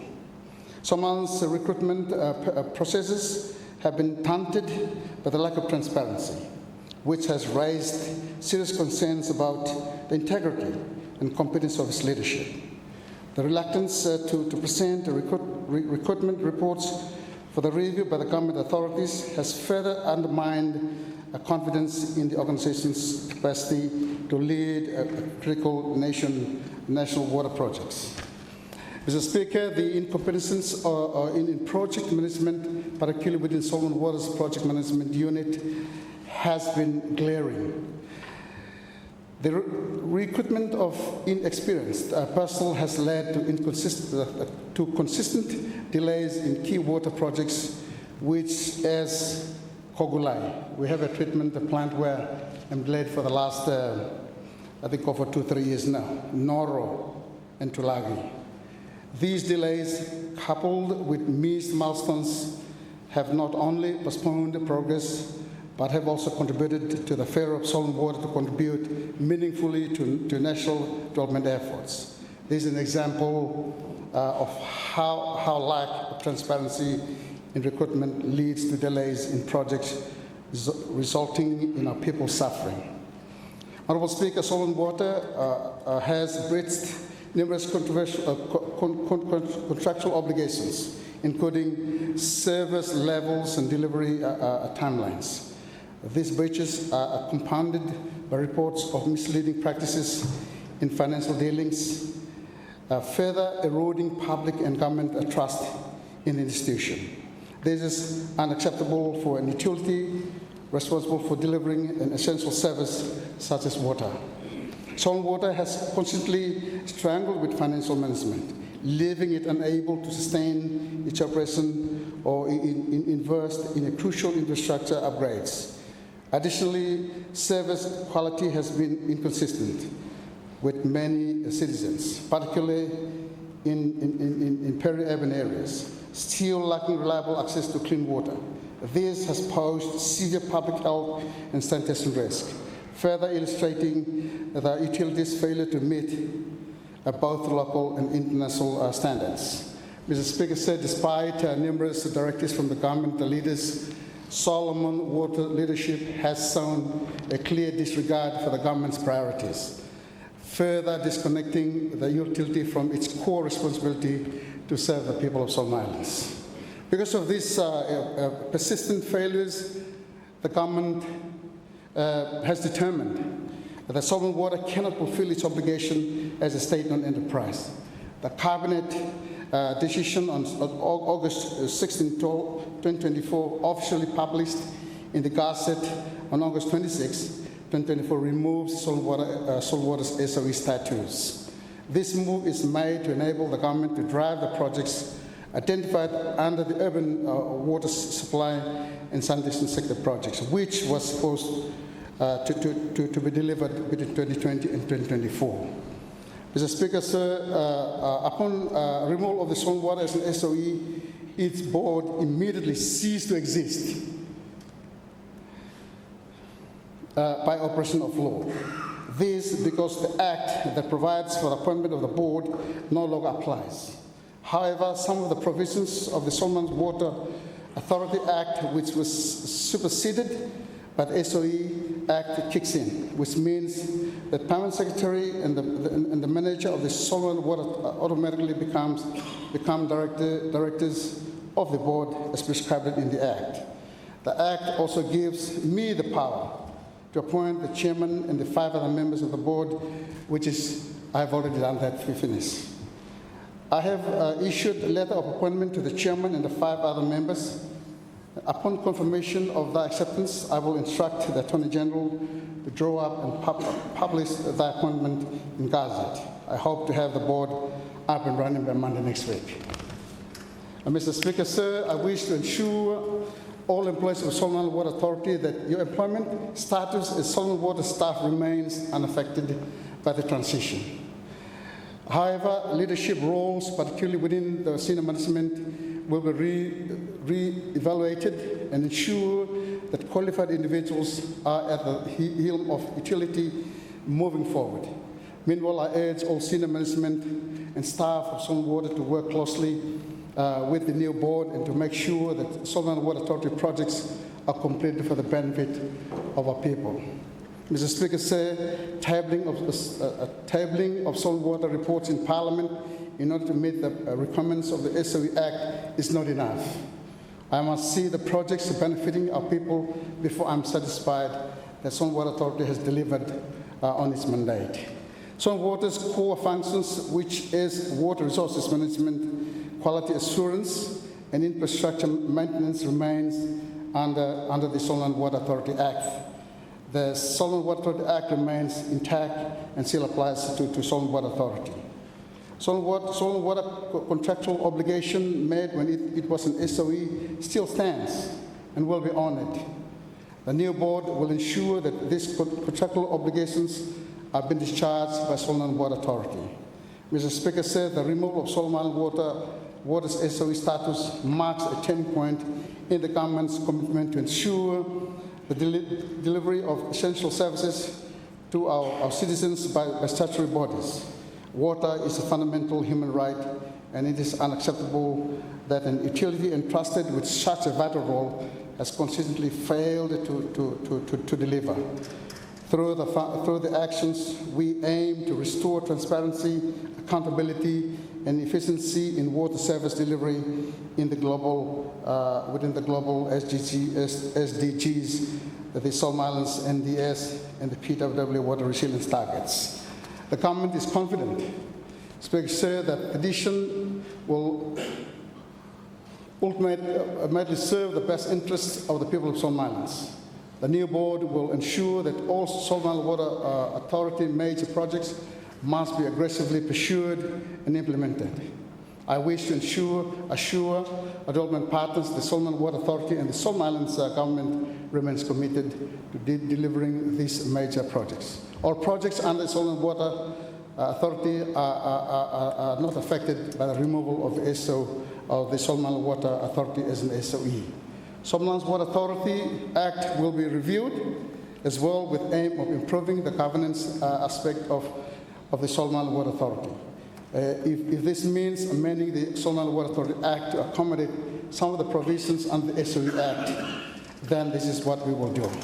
It is important that these statutory bodies operate under a single act so that the line of reporting and responsibility is clear. The Water Resources Management Division within my ministry will work closely with the Solomon Water Authority to provide policy and technical support. We remain committed to ensure that water services are accessible, reliable, and managed with the high standards of integrity and professionalism. Mr. Speaker, sir, with these remarks, I thank you and I remain to say thank you, Mr. Speaker. Thank you, Honourable Minister. Again, honourable members, I will allow a few short questions on the statement we have just heard.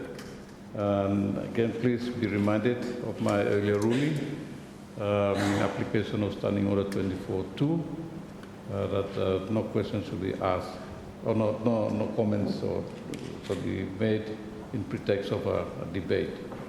So I will allow a few questions for the Minister to respond. Thank you, Honourable Leader of Opposition. Thank you, Mr. Speaker. The SOE Act is a far better governance framework for our SOEs.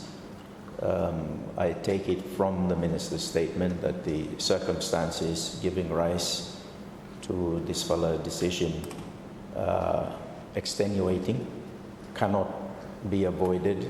That's why you resort to what must be a last resort option. I think the option is, once you address the strategic directions issues, to restore it back under the SOE Act, make them governance, and go back to what really have been demonstrated now for over 10 years to be very robust governance framework. That mid to long term must remain our governance of SOEs. But in the meantime, the suggestion for improving Solomon Water Act and SIEA Act to also come up to the level of governance law SOE Act is a very good suggestion. We've come with some history, where ministers film up or get boards with him cronies blocked, and then you may end up with a messy situation. So I would urge the minister to avoid that. If me look him chairman and not get member here, or get a one talk no more, or get close business friend no more, even Mr. Tuari now, Mr. Speaker. But my question is, precipitating this decision, I think, was the contract Lokongulai water treatment plant here, where company, I think, out Indian or Salgood, or get not performed for a long time. 2 or 3 years, he delayed on this one, and then the former sewer board, he terminate him, that fella contract. So me like Save no more, what happens now with that contract? By you reinstate him, or get terminate, or get go finish? Thank you. Thank you, Honourable Minister. Mr. Speaker, thank you, Leader of Opposition, for that question. I think in terms of the board, maybe we should tell him it's not a one talk. No longer one talk inside. Maybe PS number one talk local him inside. But others here, I can Mr. Talam number, so one for him Commissioner of Police, one for him Commissioner of Lands, PS Below Finance, PS Below Planning. Yes, so over now this is a new board. The new board are very professional people with a very strong determination. What a man below government now. So we want to see the issue of water taken on board. So the Kogulai issue of trading plant here, this Indian company, actually SOE and Parimna, this is also enough for actually do everything. It's not no longer the ministry. And so we felt no ministry no aware until they have a problem. And so they informed the ministry, and we felt going there, a few meetings we held, we tried to remedy this, getting worse. We told the Minister of Finance, we wrote a letter, but not listened to. And so the current issue now with Kongulai, I'll leave the new board to decide. So it's not my decision to make it, a new board. Yeah, so a little bit later, it went to court. They ended up in court. And the court, Para said him now, this is a company law. This is a company, the rent come Indian company. And so we're trying to manage this outside of the court. How can we initial outside the court? Number 2. So that's where things will end up. We will have no choice but to go make him this decision now. Take him out for so they have come that we manage him. We really need him. What's this Congolese treatment plant here? The issue of water become an issue now. And our people are victim of additional blow emissions, the board authority, where they make them at that time. Yeah, so I think that's the explanation for that one. Thank you, Mr. Speaker. Thank you, Honourable Member for Central Honiara. Thank you, Mr. Speaker. But before me ask him short question, can I ask you a question? In terms of Standing Order 24, how many questions am I asking? Only one. Only one? Aye. Oh, yeah. So, in terms of statement long Standing Order 21, was it was me motion long 25? 4. It's a very interesting topic now. Minister, I am raising. Mr. Abai ruling me out too. Question on the statement Question. that was Okay, thank presented you. by the Minister. Thank you, Speaker. Question me like to ask him no Minister. The reason that I seems to gather from his statement as to why him decide for removing Siva from SOE is because of non-performance law water projects here. Non-performance. It's nothing to do with the failure of the SOE Act. Nothing to do with the failure of the SOE Act. SOE Act him to deal with financial and governance in a way. Performance law, the projects long were supposed to be under CYA. These are project contracts or something. I'm not how me pick him. You saw it. And then later on, I found out that the solution Baba come out from him. That he has to be satisfied, and then he's going to appoint a new board to make sure that Shiva, which is Solomon Water, will make a turnaround. I have a personal involvement in the TWELFTH organization here, Shiva. Me wala man when involved longo, the early formation longo. Your question. So what I am saying is that me surprised na lo jola man vehem nothing garemahan long how for making of these two organizations and think that he can make an improvement to this organization. Me nothing believe in him. Nothing. Me nothing believe in money. Minister, sorry, me no point you, Speaker. Because the reason for him telling me why he removed Solomon Water from and then become a statutory body again has nothing to do with the issues for him covered under the SOE. So Financial your mismanagement question, please. or governance. Please, Speaker, you wait for me first. Emerson. He was referring to the non-performance water projects here. Why can't he deal with it in a right way? Hem na question me like give him golo hem. Okay, thanks. Give him forward. But you must allow me for me answer back him too. Yeah. Sit down. You talk to us. No, but you better mess him up or the institution here. Thank you, Honourable Minister. Yeah, so, Mr. Speaker, thank you, MP for Central Honera. Managed to join the Parliament this time, no? So that's why I'm second or something. Yeah? You listen to the story with talent. We have exhausted. Not you. We have exhausted. We have exhausted every avenue. We had a good come too. We had a good come. We have exhausted every avenue. Finance Minister that passed the SOE Act, not you. Point of order, Honourable Member. Allow the... So, Mr. Speaker said, the government making the decision. I have taken to the cabinet. Hem no blow me level. Cabinet is making the decision. When you say me, it's a cabinet decision and making this decision. And so, me think also the challenge and put it up, what can we do? Of course, I have a strong board. That will be guarantee confidence now. A very strong board. They put up. Hem na why we put a strong board here. The Commissioner of Police, the Commissioner of Lands, not the PSC. You still question him? The very board before oneself, but no government thing now. That's when anything happened through. We have asked a few things they never provide here, Mr. Speaker said. They never provide. That kind of board, maybe we should come minister, then make you look at you, sir. So, Mr. Speaker, to answer the question, let us handle this issue. Thank you, Mr. Speaker. Thank you, Honourable MP for Small Malaita. Thank you, Mr. Speaker. Minister, I'm telling you, I'm going to court here. I'm forgetting that one, yeah? What go code? This solar company, Siwa and this were company. So me like sabe, what now outcome long him, lo this all court here, and any financial obligation long this all court here, this is in there. Thank you, Mr. Thank you, Honorable Minister. As Mr. Speaker said, thank you, Small Mala. So this case is before the court. So I think the way we should not talk about him now. Leave him court him come. Maybe it's not allowed. Out of him discussing issue with him before the court. Thank you, Mr. Speaker. Thank you, Honorable Leader of Opposition.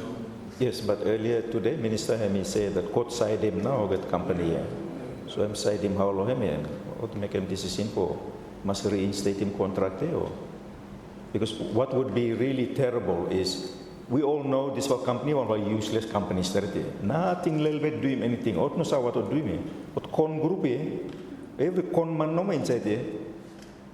And if they were to benefit out of this restructuring of bringing Siwa back under law, Siwa out there, what a tragedy that would be. So, which way na court hemi lelo this one lelo what this is simple.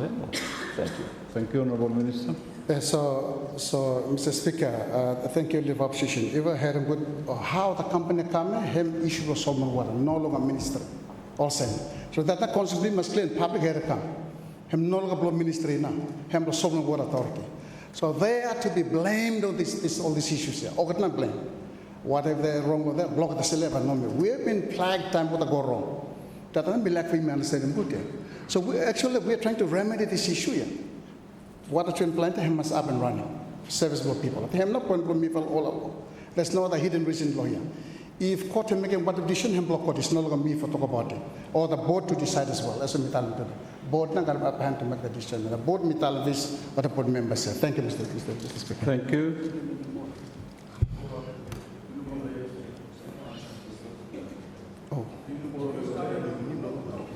None of you. Okay. Thank you. Honorable Lan. Thank you. Thank you.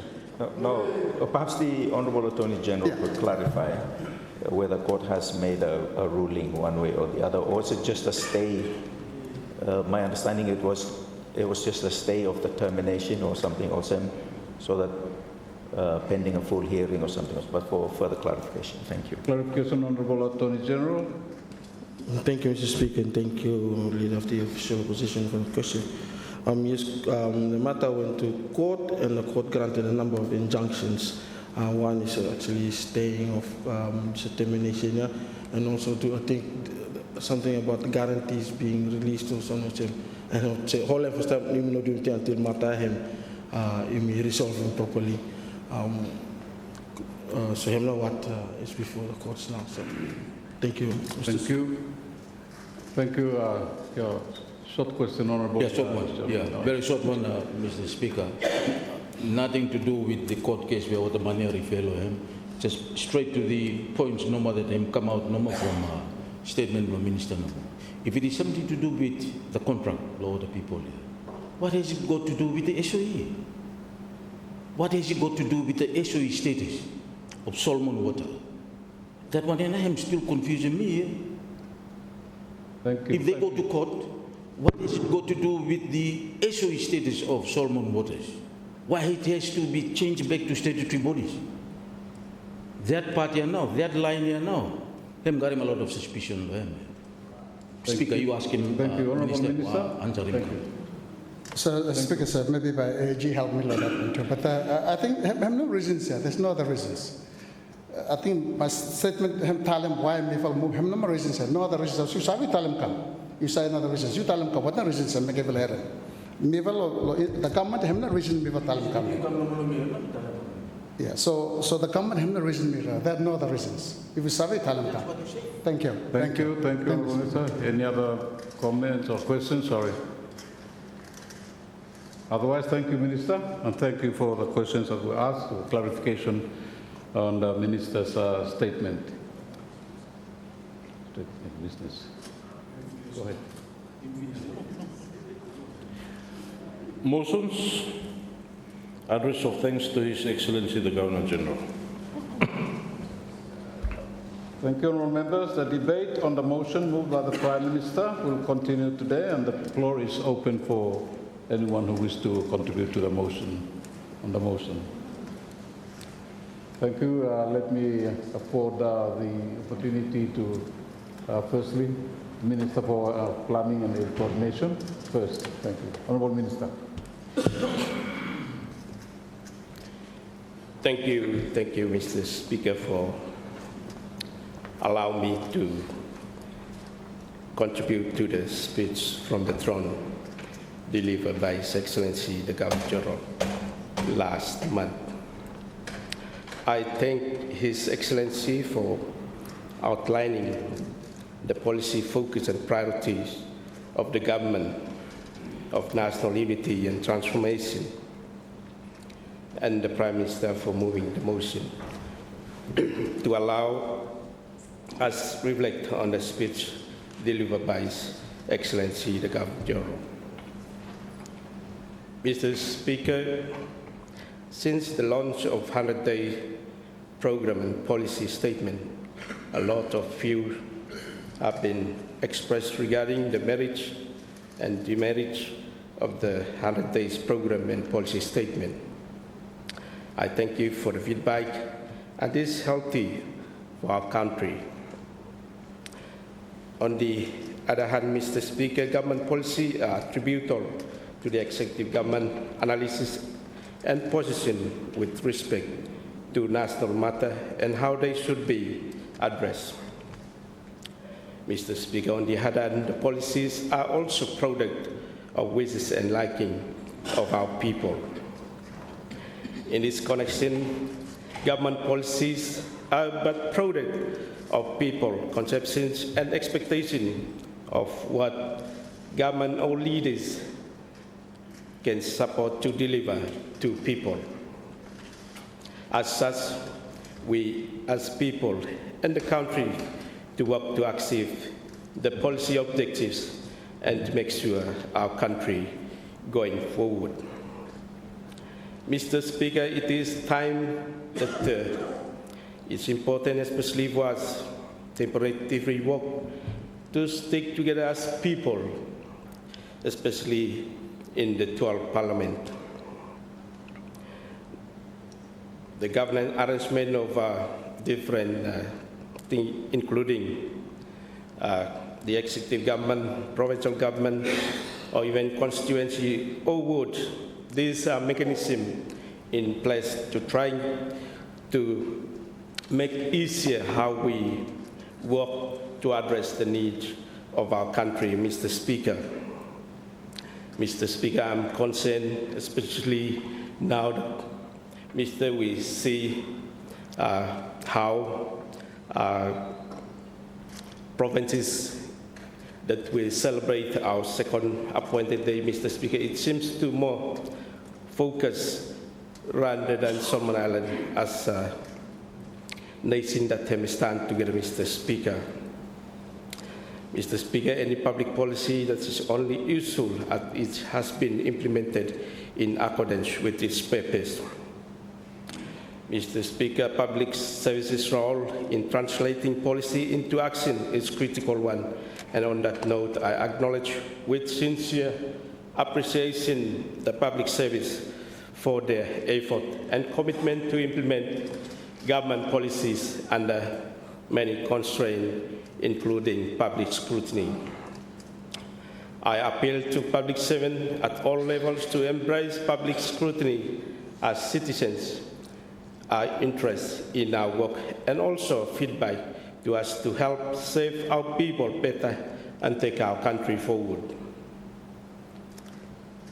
Mr. Speaker, let me touch on a point Minister of Finance raised earlier and also Minister of Environment, as sometimes we tend to get advice from people from outside or even within us.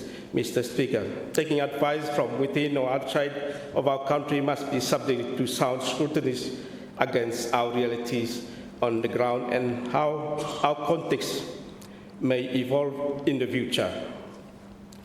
Some of the significant challenges we face with land-sea connectivity, including maintenance of associated infrastructure, arise from advice that previous executive government have been received and implemented. and we have not relooked at the reform further to serve our needs more effectively. Mr. Speaker, we all know that we cannot solve problems with the same thinking and approach that create them in the first place. In addition, with globalization, climate change, environmental degradation, and the rise in technology and artificial intelligence, we need to leverage off these global trends and respond to them to drive our economy and our development forward. As such, we need to strengthen research and development in the country, especially within the government, or I also encourage that this view now expressed with our national university, Mr. Speaker. Mr. Speaker, senior and USP, I am hopeful that the other university that have me also now prepare, especially from the Anglican Church of Melanesia, have me preparing also to establish a university in line with this, Mr. Speaker, point raised by Minister of Finance in terms of our TWELFTH need to be mainstream and made part of our formal education system. I'd reiterate that the point also made by the leader of opposition that our school curriculum cannot be left to outside to decide for us, Mr. Speaker. I believe that the Minister and also Ministry of Education will investigate these areas within the reforms that they are currently implementing. While the short-term needs may be permanent and urgent, we must not be distracted by seasonal and short-term trends and lose our focus on long-term development objectives. This where our National Development Strategy 2016-2035 remains a backbone of our development plan and programs.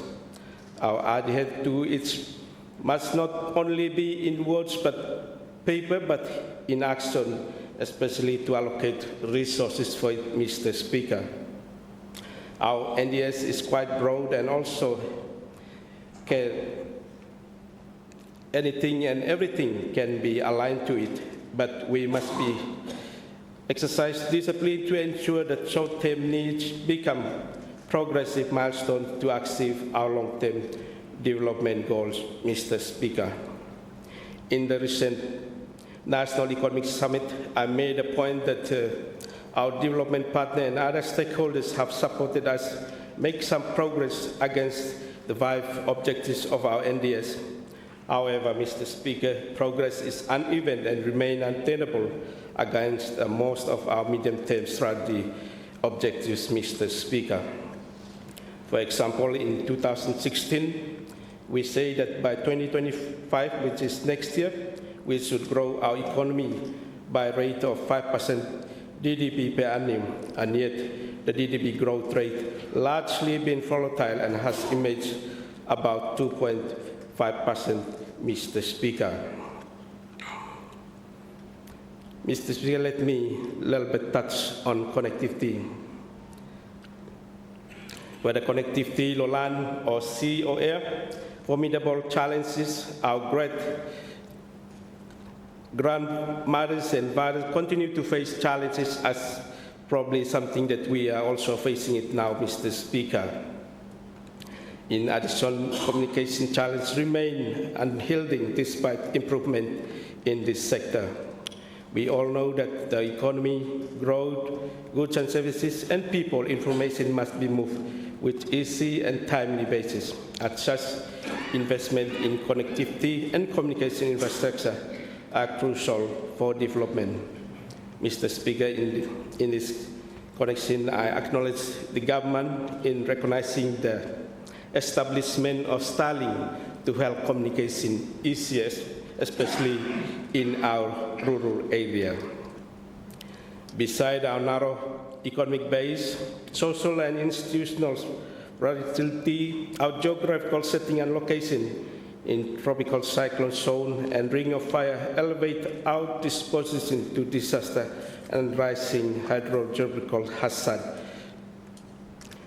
Mr. Speaker, the World Bank report on public expenditure in 2022 noted that severe natural disaster reduced revenue collection by 2 to 3% of GDP, and combined fiscal cost of disaster is in average range of 5 to 7% of our GDP. Although some disaster events such as 2014 flash flood caused damage in order of 108 billion equivalent to about 9% of our GDP. As such, we must pursue development and economic growth with climate change and other risks, informing and underpinning our approach and investment. And so, it is important, especially our continued campaign against climate change and sea level rise. It's important, especially for Solomon Island, as a small island developing state and a country that is vulnerable to climate change. Mr. Speaker, let me touch on our development partner.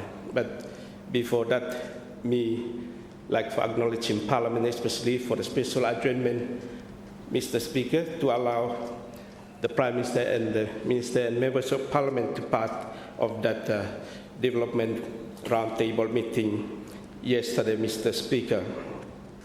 Mr. Speaker, 65% of funding for development programs and projects comes from our development partner, and the balance comes from national government budget, especially the annual development budget. Evidently, our country development efforts are heavily dependent on our development partners. Development partners contribute towards the implementation of national development strategy, and national priorities will continue to remain significant for duration of our national development strategy 2035.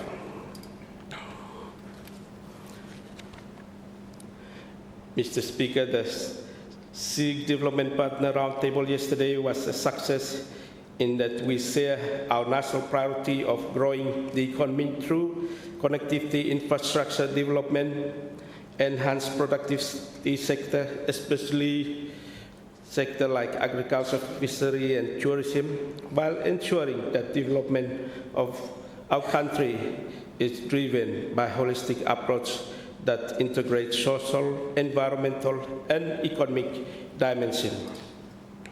Furthermore, the mood and the form of cooperation and partnership to be guided by Solomon Island aid management and development cooperation policy.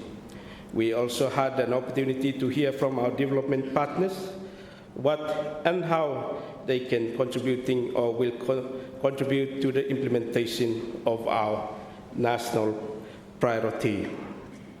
In the roundtable, Mr. Speaker, development partner also put to us several important recommendations, including increasing local content in our development projects, ensuring that SIG must also have the requisite level of resources to maintain infrastructure.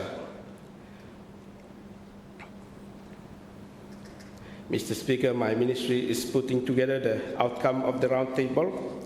Also, as working with Ministry of Finance, that we are also finalizing the report of the National Economic Summit, Mr. Speaker. This will be bring to Cabinet to sort of informing Cabinet of some of the action that the government need to be taken, Mr. Speaker. Mr. Speaker, diagnostic of our economy from data that been put to me is quite daunting and asks us to turn the corner, and to do this, we should prioritize the enabler of development. This one, Minister of Finance, and me, touch him especially enabling environment, and also Minister of Environment.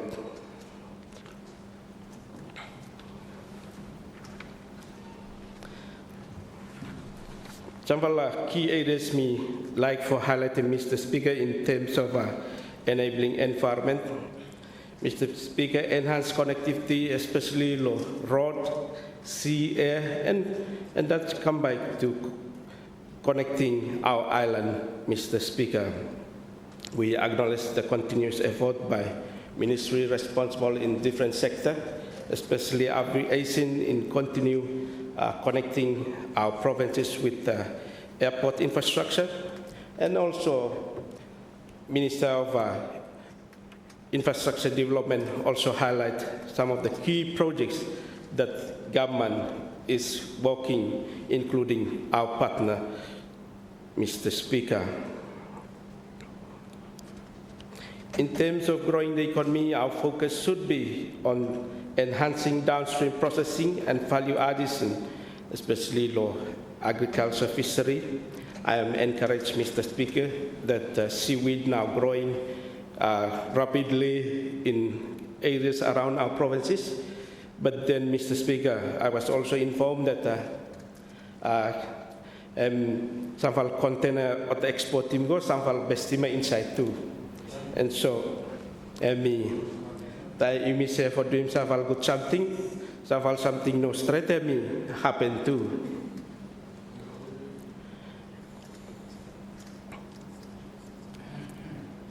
Mr. Speaker, allow me for focus now, especially law ministry as 100 days policy in relation to Ministry of National Planning and Development Coordination, Mr. Speaker.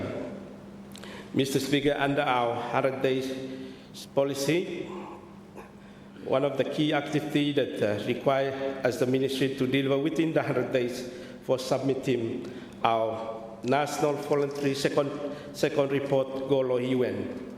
That one, Mr. Speaker, you are aware that ministry me follow dream that one law recent UN meeting law New York. The other, Mr. Speaker, the review of our national development strategy. This one, Mr. Speaker, I'm hoping to finalize it soon and also to bring to cabinet.